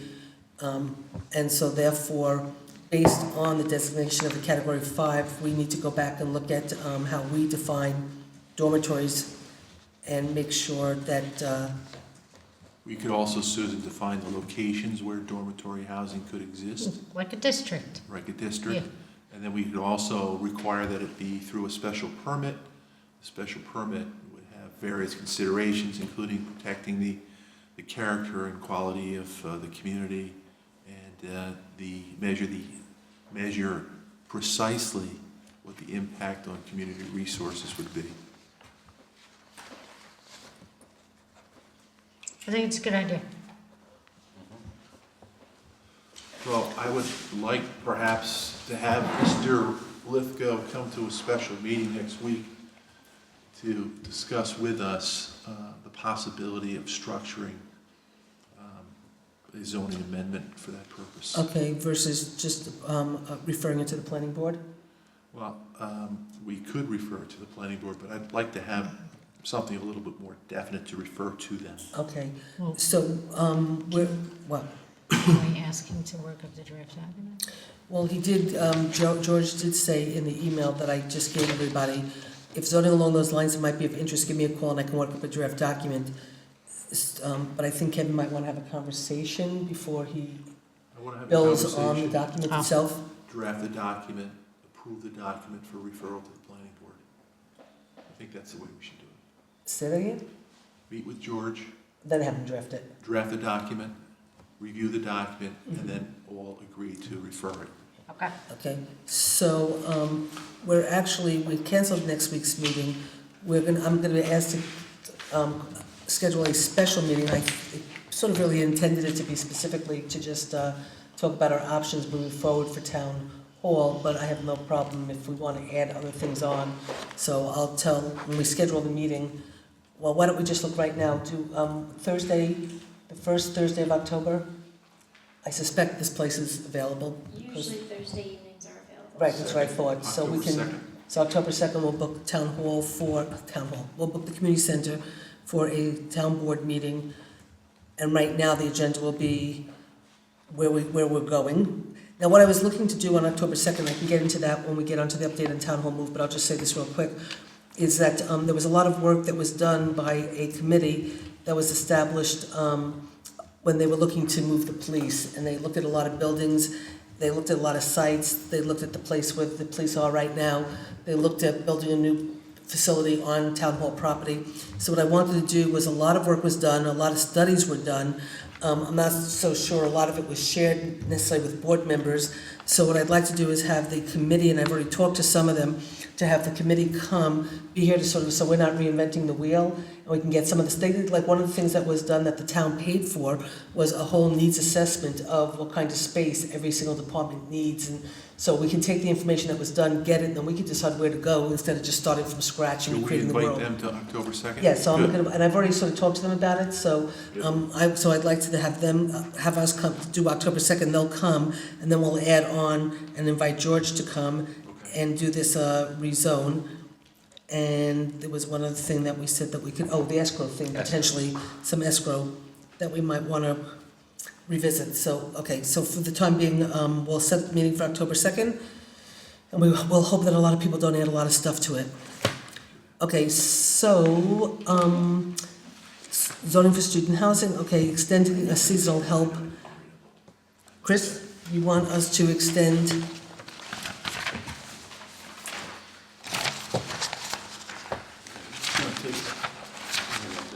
Okay, so Chris would like to put on the agenda for Thursday, 9/18, for the purpose of extending the seasonal help from 10/3 to 10/31 to help with the move for town hall. Money had been allocated for them until 10/3. We will need to discuss where the money will come from for the remainder of the 4 weeks in October. So, Chris, what are they getting paid right now? What, we're talking about your seasonal help, Chris. Chris' new spot over there, new spot. Chris, why don't you come over here at this point, because you're gonna be coming on, we're gonna be talking to you for the rest of the meeting, pretty much. So, stop being the sound guy and come over and be the. So, do you know how much we are paying the, seasonal help now? Yeah, it's $15.61 an hour, which is by contract. Right. Okay, and so you're looking for this to be full-time? No, just till, actually Halloween. No, I understand that, but I mean, is it, Yeah, full-time. 5 days a week, Yeah, 8 5 hours days a a day? week, So that comes out to how much money that we have to figure out, $2,372.72 per person for 19 days, 150 hours per person. let's say looking for two? Mhm. So that comes out to about $4,500? Okay. Okay, and this would be building and grounds, because it's the A fund. Town hall and, you know, I just need some more, as we I said. think it's a reasonable request. So now the question just is, do we have money in the building and grounds personal services line since we're down a person? We do. I haven't vetted out yet if that's enough, because that Okay. one person's salary paid for the increase in environmental consultants to Oh, right. meet our, But I don't think we made, Compliance but level. I don't know if we made the, It wasn't- did we do the transfer from personal services to the .4 line? we did for that. Okay, we did do that, okay. Well, why don't we for the moment make the motion to authorize, the two part-time help at $15.61 an hour till October 31st to come out of the building and grounds personal service, and if the line, we see that the line's starting to get tight, we can do a transfer at that Do a point. transfer. Is that okay with everybody? Second. Okay, all in favor? Aye. Okay, motion so carried. Okay, so we're not gonna do the escrow right now, right? We're gonna do that next time? The elimination of escrow? Maintenance fees? No, we can do that now. Oh, we can, okay, so I don't know what this is. All that is elimination of, in meeting with both our bookkeeping and with our planning department, going back for a very long time. We used to charge a $10 maintenance fee each month to maintaining active files for escrow. We've since updated all of our fees. We have both inactive files and active files that are creating this $10 fee. And we have not collected it in the past due to past errors in escrow, which we have fixed now by tracking it in the admin system. You're not surprised by that at all, are you, Gene? I could hear your noise. Was that a verbal agreement to that, or? That was the second. That was it. So what it is the improvement of the system. We've also updated all of our fees. I actually did went and talked to our building department. When this fee was put in place, it was long before the updating of many of our fees. If we think we need to change any of our fees, we can do it at our reorg meeting. But this $10 in no way, shape, or form reimburses us for any work, and it's also a fee that just kind of builds up and can be charged against someone's escrow account for absolutely no reason. So there's actually two motions. The first motion would be a motion to remove the $10 monthly fee for maintenance of escrow accounts in our planning department. Okay, would you like to move that? That's the motion. Okay, I'll second it. Any discussion? All in favor? Aye. Motion is so carried. The second motion is to remove any outstanding fees on planning board accounts that no longer have escrow accounts for which to take them from. So our bookkeeping department may clear the books, and the planning department may also clear their books of any outstanding fees for which we have no way of collecting. These are outstanding balances owed to the town for professional services? None of this is professional services. This is all $10 monthly fees. Oh, okay. This is only the $10 fee. Associated Associated to prior $10 fees, which we have not incurred any expenses on any of these. So you want to make the motion? That is the motion. Would you like to second it, Kevin? Yes, I would. Any discussion? All in favor? Aye. Motion so carried. So just so Okay. everyone knows, both Arlene and our planning department greatly thank you all for this. This will clean out a lot of our accounts. This will make Gene also happy because it will take out a lot of garbage. Really, that's ridiculous for Right. $10. And that just, I mean, the work that Arlene and Rachel and Kelly are doing in terms of trying to get on top of cleaning things up and getting things, I mean, I think you guys saw the email that I forwarded to you that Arlene and Rachel sent out about vouchers and requesting them by a certain time. And if they don't get them in a certain time, they're not gonna, get processed. And they're really, I mean, there's a lot of tight policies that are being put in place to make sure that the budgets are managed appropriately and nothing falls through the cracks. So this is just another example of what they're doing and what we're trying to do. And also, if you look at Kelly, I won't name the applicant because it doesn't really matter, but we had an applicant that was due at a meeting. She had, now that we're keeping track of the escrow accounts, the escrow account was below the trigger point. The applicant was contacted to say you cannot come before us because you need to reimburse it. There was a check hand-delivered within 24 hours. And the meeting, they were then rescheduled for it. And the only thing that I'll just add to that was an email went out from me to George Lithgow and to Dave Klauser, basically saying you need to cease and you need to stop doing any work until the escrow is replenished. And then Dave Klauser wrote to the engineer of the project he was working on and said, I'm not allowed to do any more work until the escrow account is brought up to a place. And we got an email back right away, and the next day the check was hand-delivered. In 24 hours, we had a check, and again, it was also only... Amazing when you stop work. And what was nice is it was the balance was actually at the trigger point, it was not at zero, so we actually did have funds to cover all of our professional Better fees. internal procedures. Right. Much better. Exactly, much better. exactly, So, it's definitely... and if anyone wants to review, I can go through you the $10 fee, but it is, in looking at it, it looks like all of our new fees, and when I say new fees, any fees established in the last about 10 years, believe it or not, have more than covered what that $10 was originally designed to cover.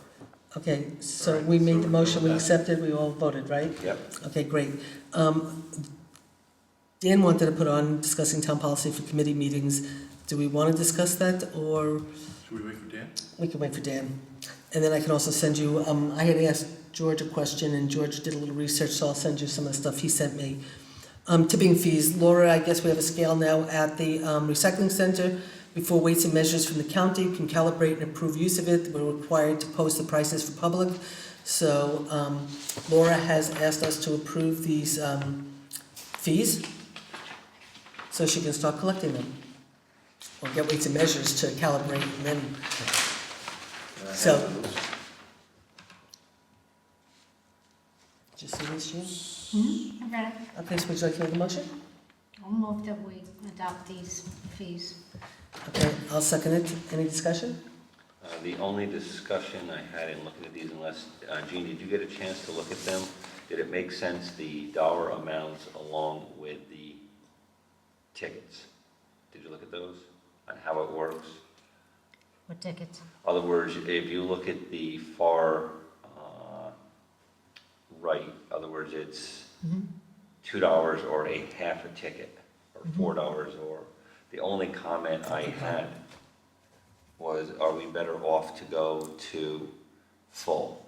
In other words, so we're not working on partial pieces here. In other words, is your minimum payment should be one ticket. So it's up to you to bring it up to the 27 pounds or 32 pounds in 2014 or 27 pounds in 2015.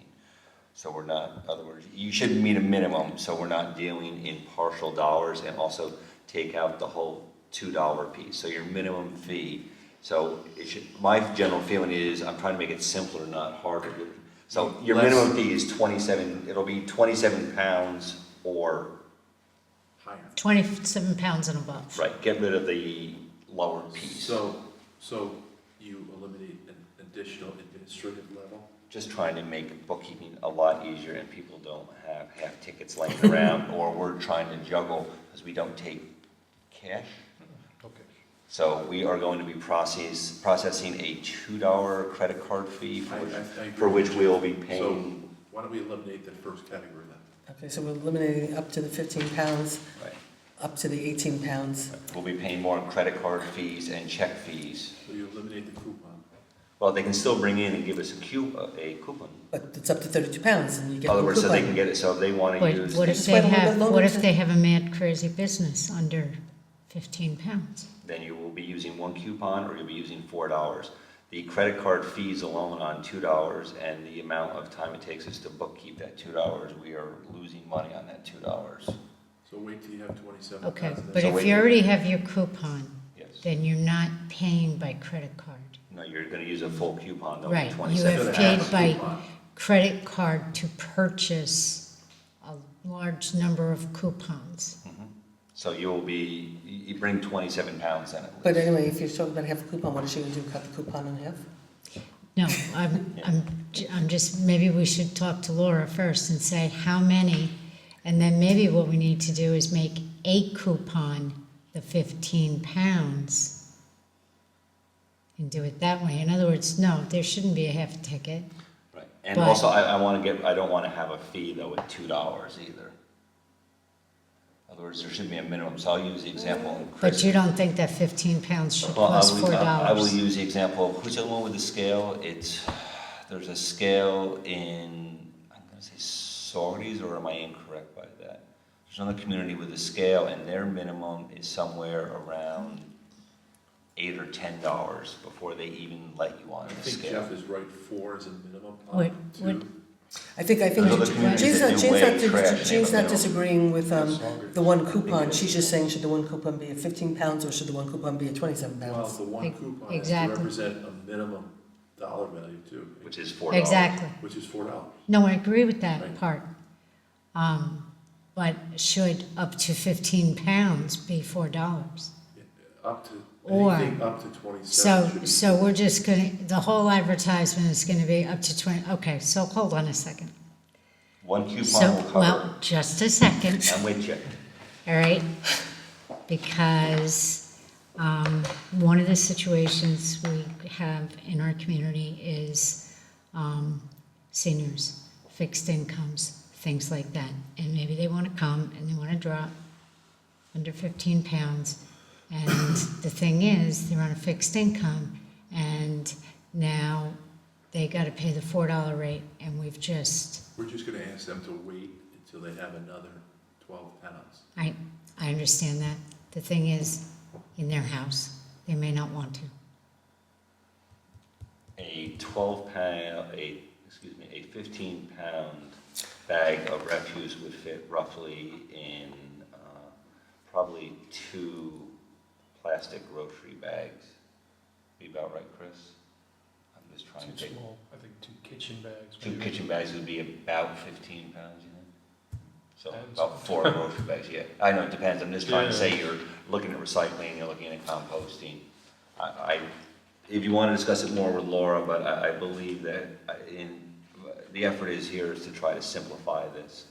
And I'm just wondering that $2 is not a manageable sum, and especially since we do not take cash, it's not cost effective. Processing a check alone, we do take quite a few checks surprisingly. Processing a check is going to cost us more than $2 by the time you go through the amount of man hours required. A check touches way too many hands, as you know. Plus, it needs to be driven to the bank. So anyway, so do you guys want to wait and talk to Laura more? Or do you? Because the scale will not be ready till when? I know she's. Well, they can't do this. I think the scale's ready. Bob has finished installing the scale at the recycling center. Before Weights and Measure will calibrate and approve, they're required to post the price for the public. So she wants us to approve this so she can post it, then she can get Weights and Measures down, then they can basically authorize it. So we can. Do you know why she has a half a ticket? No, maybe you could have her at the special meeting you're having. We can do that. I know. We can And- resolve I know this she in has a 5 scale. minutes, right? but Yeah, we far can enough. resolve it with Laura in 5 minutes, This is so a let's very just quick one, yes. So let's just wait for Laura. I'm sorry, I wasn't trying to and throw in I'm that, not, but it's I'm trying to not, no, you're simplify. right, you happen to be right. I mean, I'm I wanna not, simplify but it. I'm not gonna add anything more to that special meeting. Okay, so this will, we'll hold this off till October 2nd, and we'll talk to Laura. And basically, the concern is really the cost for the $2, and then Jean's concern about the cost of the seniors. So those are really the issues that we want her to address. Right? Yeah, maybe we could have a seniors discount. Well, I was thinking about that. I was trying to think about a senior discount, but I just don't know how. You Have coupon. cannot favor one class of citizen over another when wait a doing second. town services like this that I'm aware of. Maybe we can. This does ring a bell. Some reason out at the sanitation, we looked at this, and we probably should revisit it with Laura, but we were given information many, many years ago that it was giving favor to a class of citizens that were not. We'll ask her about that then. Yes, Let's ask her. it's a good point. Maybe we should revisit it. This goes, vague memories Because of. maybe they could have a different color ticket for $2, and it's the whole ticket. I have no problem. I know, I was thinking, I was trying to figure out how to do a And senior also I discount. have- I didn't come up with a different color It ticket. keeps it simplified. And I have no argument with you, Yes. Laura. I This would be do- a if we golden can- ticket for the golden. My husband If will we qualify. can legally do it to And he doesn't our have to seniors, I'd be more than happy to, Right. Gene. But yes, I'd be more than happy to do it. Okay, Should so, revisit it. okay. So we just have to look into the So we're gonna look legality. into that. Okay, so now what we're up to is an update on the wonderful town hall move. What I will say is, we do know that, well, I don't know what Kevin is, so I can tell him that I did his negotiation, but we did order the modular, and I did get, Kevin told me he wanted me to negotiate, and I did get the containers, for the storage containers for the files at no cost. There is, when they get us the contract, there's a chance that we'll get a discount for a long-term lease with an option to get out of the lease at any point that we need to, so there would be no fine or penalty. And we also, in the interim, had a lot of other people calling us. I did, Kevin, negotiate, and I did get the discounts.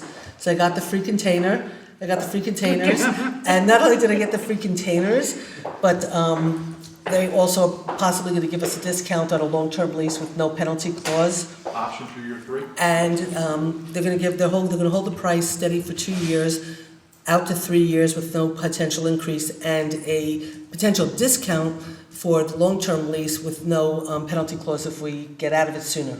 How about a further discount for a prepay?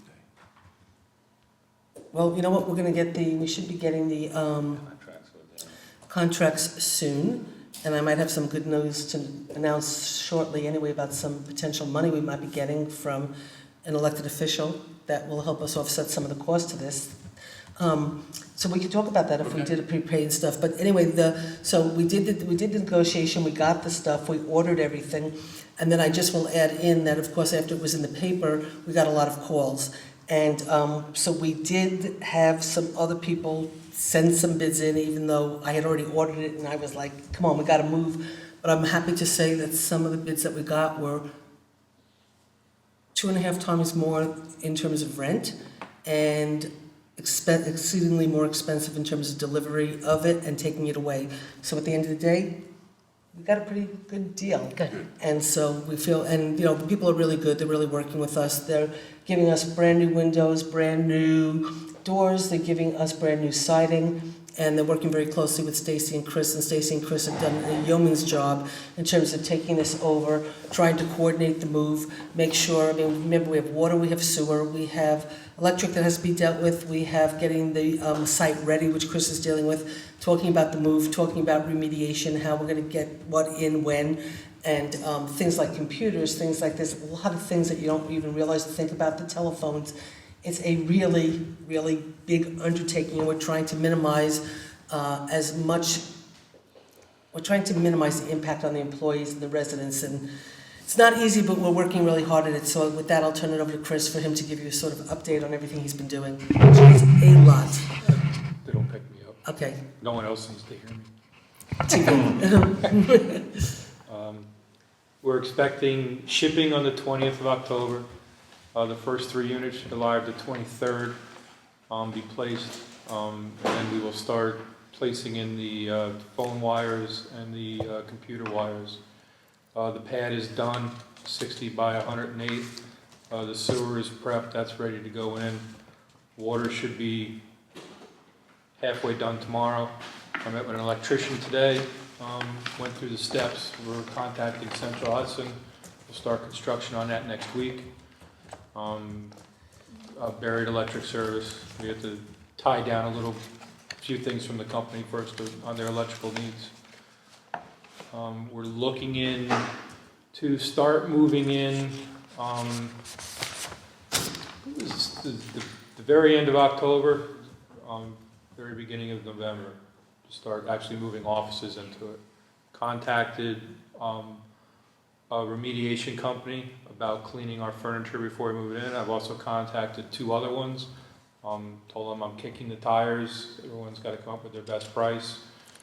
Met with them, one company today, to see how things are cleaned, how we stage them. That's really going to make a big difference on how fast we move. The phones and the computer seems to be the biggest things that Stacy and I are trying to work out now. We're going to have to close down for a minimum of a week. Once we pull the phone system out and the computer, the servers, we're kind of dead in the water. So we're trying to coordinate so we have all the drops in before we pull the main system. We're also talking to the phone company to see if they'll give us some temporary phones so we can already have them installed. Cornerstone, that's the phone company we're using. So as we move in, they'll just take our old phones out. It's just the computers we have to. May is going to come down and coordinate with my guys for a day, make sure we're dropping the right cables, doing it correctly, and she will do the final hookups of all the servers. The computers, that's the rough one. You could sit at a desk if you don't have a phone or computer, you're kind of dead in the water. But Gene, just so you know, also. Except for you. Yeah, well. But Gene, just so you know, May is actually working on making our computers all compatible and talking to each other. So there are some, and Chris and I talked about it today, and when we met with the Serve Pro guy. So possibly there may be some savings in system upgrades that we can realize. We're looking at all costs. The cost of cleaning a chair or something that's old versus replacing it. We're coming up with the baseline so far. With this company, the time and material is our best price. An average chair to clean is $15. If they can line 15 of them up, they could clean, that many, that quicker, and the cost to be down. Some of the things that we're trying to sort of also assess is like, do we clean a 25-year-old bookcase, that's gonna cost us X amount of money, when it's a lousy bookcase in the first place that we probably got from the recycling center, and when we could just go buy, a used furniture store or IKEA or at Staples, a bookcase that actually works as opposed to the furniture that we sort of mix and match that we have in town hall. So we're trying to assess, what do we clean and what do we It's just... a twofold process, because the company, one of the people we had come in that did one of the reports, he'll give a basis on what has to be cleaned and how it has to be cleaned. And then a company like ServPro will follow that protocol on how it's cleaned, what it is. We're looking at doing it in 2 stages. We want to do it by department. So when we move a department, they're moved with everything they need to be up and operating. Once we get all the departments moved, we will go back and go through file storage. At that same time with file storage, they will be, each department will have to go through whatever has to be shredded or gotten rid of, can be then. This way we're not cleaning or moving dead stuff that we just don't need to, and then we're just that far ahead, we've met our file needs that, we're probably pretty far behind. It's actually pretty funny, because records retention, we started on Records Retention Day, which was a brilliant thing that this board did, to do records retention. It's because the records retention that they went downstairs in the basement, but we're actually getting ahead of ourselves in some ways. And part of what we're trying to do with this move is there's so many long-standing problems that we're trying to solve, at the same time while we do this, so we don't take our problems with us. So even, for example, when we got the audit that was done during the last administration, but we got it in our administration, if you guys might remember, we'd gotten a confidential memo from the controller's office about our IT and security with our IT. So we never had a chance, because we had so many issues in terms of finances and what we were doing. So when May came in yesterday to talk to us about computers, I actually got a copy of the IT letter from the controller, gave it to her, and said, May, as long as we're going to be making this move and rewiring everything, let's address the IT problem that the controller pointed out to us. And so she looked through the list and she said, yeah, you should do this, I've wanted to do this, I've wanted to do that. So she now has that as part of what she's also looking at as she assesses where we go with the computers and the servers, that we also implement the recommendations of the controller in terms of security for our IT system. So we're working on that at the same time. Simultaneously, we're going to have some costs that we're going to incur, but there were costs that we're going to have anyway. So for example, I guess what I learned yesterday from May is that we've been in a process where she replaced the police department's computers, then she replaced the justice court, then she replaced the building department, then they replaced the town clerk, they replaced the assessor. So what was left to replace was the supervisors, the computers up at the supervisor's office. But so when we look to see those computers, those are all XP. And Windows has stopped the XP program, they don't even exist anymore. So we're not going to, so maybe we're saying to spend money to clean those computers, to move those computers, when you actually have to replace those computers at this point anyway. So basically May's going to put together, so she was yesterday going to go back and she went and looked at, I said, May, go back and look at all the computers so we can figure out what we're doing. She came back and said almost all the other computers are pretty much okay and upgraded. It's just that the 4 in the supervisor's office and the finances that will have to be replaced. So she'll come back with a proposal of what we need to do. But again, it's so we're not going to move computers and clean computers that were going to be replaced anyway, and we'll just do it now and move them. So she's working on that. So we're sort of doing all of that kind of stuff. It's a lot to coordinate at one time. Try and do it as efficiently and with as minimum downtime as possible. We each give each other tasks during the day, and then we meet every day and go over what we've learned and go on from there. Fortunately, every time we get the one thing, there's 2 more that pop up, and it just keeps going and going and going. There will be some costs. Electrical has to be run. There's certain things we can do material-wise. The pad we used a lot of reclaimed material, but before we get into it, into the building, and hopefully the season holds out, we're going to have to do a little paving beforehand so people don't have an issue. We've saved some money on the ramp. We took the ceiling off. By sinking the trails a little lower, it shouldn't be as much building. We're doing whatever we can to save a buck, but inevitably it's going to cost us something to move. A lot of it's going to depend on these companies telling us how fast they can clean, how fast they can move an office. and we'll be moving it. I mean, I'm gonna have to rent, at some point, a box truck, 2 box trucks to move. They were originally gonna put a clean room into the pit. We were gonna have to move everything into the pit, clean it, they would wrap it and go out. We've modified that so they could actually clean the office, like going into Rosanna's office, clean the office, wrap everything in there. We move it out, so we're moving it once. That's the first company. We'll see what the other 2 come up with and how much. And he's gonna come back with a price, to give us a rough estimate of what it would take. It can't be an exact price. There's too much, but we'll at least have a ballpark. And that's where we are. The one cost, though, you will see in the vouchers, though, the one thing I did authorize yesterday's emergency purchase was a laptop for Arlene that was needed in terms for her to be able to continue to do the bookkeeping that needs to be done. And, we just can't, with this limited schedule, we cannot fall behind in terms of all the work that we've done to try to get us to where we are. And so, and then what we might do is when Arlene moves over, instead of replacing her computer, that laptop will become, her permanent computer and stuff, so. That'll probably be a further discussion too, what gets moved first. We haven't gotten to that point. We know someone's got to go, is it the clerk's office because they're dealing with the public? Is it the supervisor's office? Is it the assessor's office? Is it bookkeeping? So it's too hard to do it all at once, can't do it.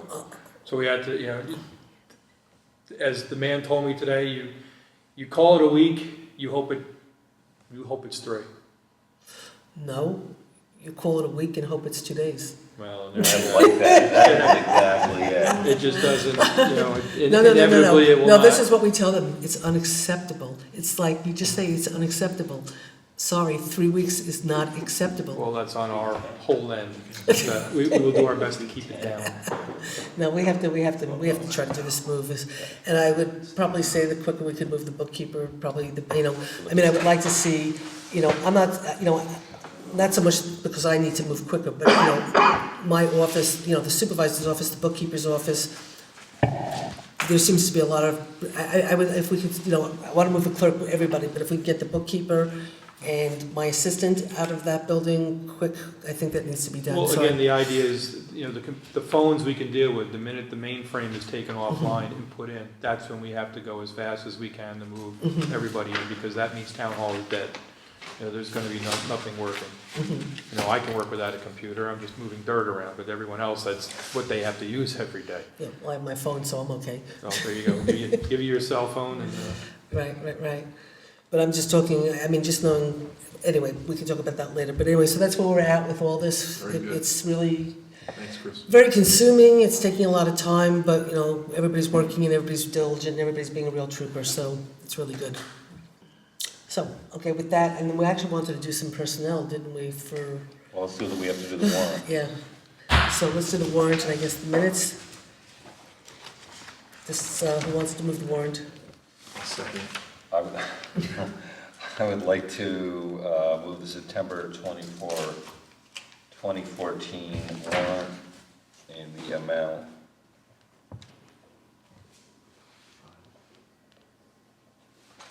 in the amount of 567 by 40.34. Can you say that again? 567 by 597. 597, 386, 58? Oh, you know why? Because I didn't get that second page. Right. Yes, I apologize. Second. All in favor? Aye. Aye. Aye. Thank you, Kevin. The 8788.55, I left that off. Thank you. And I want to say with the Edmund system, and I think Kevin will concur, and the way they separate them, it has gotten much easier Oh, yeah. to do the vouchers. And Gene, also thank you. I believe some of your input is also now being Just a lot of central incorporated into it. It's gotten a lot easier now to go through, they keep them in order, so when you sit with the budget next to you, you can actually do them in I order. have a lot less, It's a lot easier to do them next to each other, though. You can actually go, it's easy. no, I just have a lot less that I have to write up. Oh, it's, When I do them. oh, yeah. Yeah, it's not 4 pages anymore. No, mine was, I think Kevin had 3 or 4 questions, and I think I literally had like 6 questions. I think between the two of us, we had a total of 10 questions. I love It was a lot, and it's so much easier, like I said, to sit with your budget and to see what budget lines are. And I did work with Arlene a little bit today. We will be doing some transfers probably coming up next month, and we'll be seeing, the next 2 months, we'll be doing some transfers. Yeah. I just also want to point out that Arlene and I did go up to the town of Ulster to look at their, Edmonds can be a little problematic at times, and we went to look up to see what, the system that the supervisor of Ulster was using and how they do things, and one of the takeaways was we're amazed at how much we actually really do and how much we have coordinated, and we really are actually further along than we actually really think, and so that was really, really positive. It was a real eye-opener to see how much we coordinate, how much we do, and how really pretty forward we are in terms of our bookkeeping. We're working through our problems, and we're actually getting there. And the good news is, Gene, is that you'll enjoy this, is that all software has its issues. So looking at Town of Ulster software.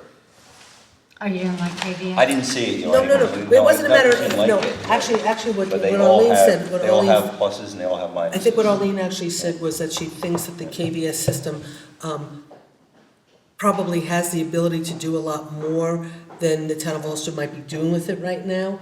And so what she wanted, now also KVS got sold to a new company called Dreamkeeper or something, I can't remember, Springboard.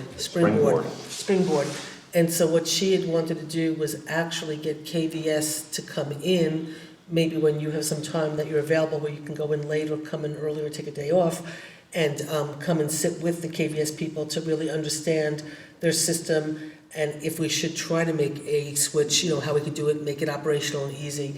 So she does believe that there's probably more that can be done, but what we saw when we went to look, they weren't doing as much as we're doing.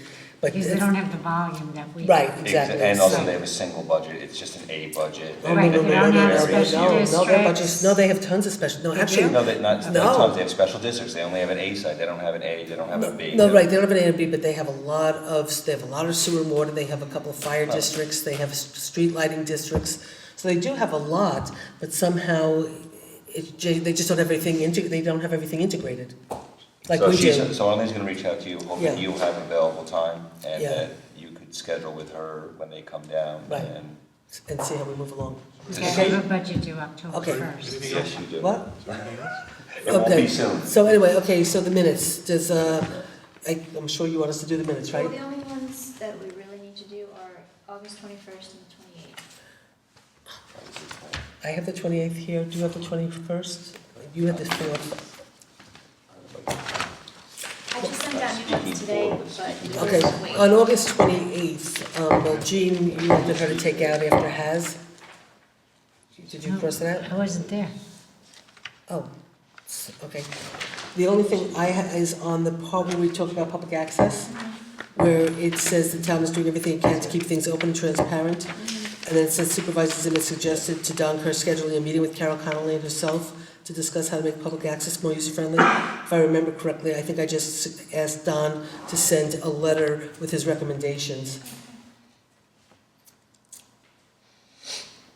And can we add in that my favorite part of the meeting was Jeff saying access denied? Is that in here? And for those of you wishing an update, if you do go on, it still does say, Access denied? yes, it does.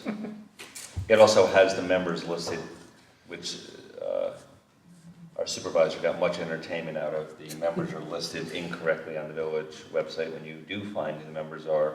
And it actually still has Kitty Brown as a member, as the town liaison. It has some other interesting members that have since Okay, so with that, with that change. You moving that, Susan? Yes, I'm moving the minutes for August 28th. Do I have a second? Second. All in favor? all in favor? Aye. Motions are carried, and I don't have the 21st I'm ones. abstaining. I don't have the 21st in front of me. Does somebody I have don't one? have the 20, do you have the 21st? Do you have the 21st here? Nobody has it in their packets. I don't have it. I sent that a long time ago, but that was the meeting with the residents of Plains Road.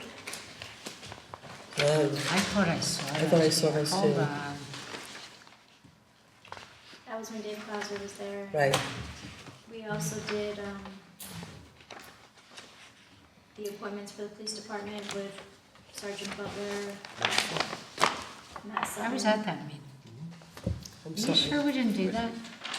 We haven't done that one yet. Oh, I read it, I'll move it. I'll second it. Everything, okay, any discussion?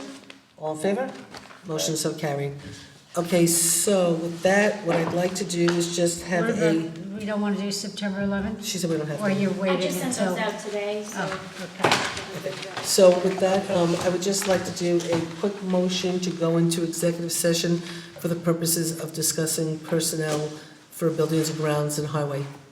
Second? All in favor? Motion so carried. And we're not going to be making any decisions tonight, so good night. Thank you. Thank you.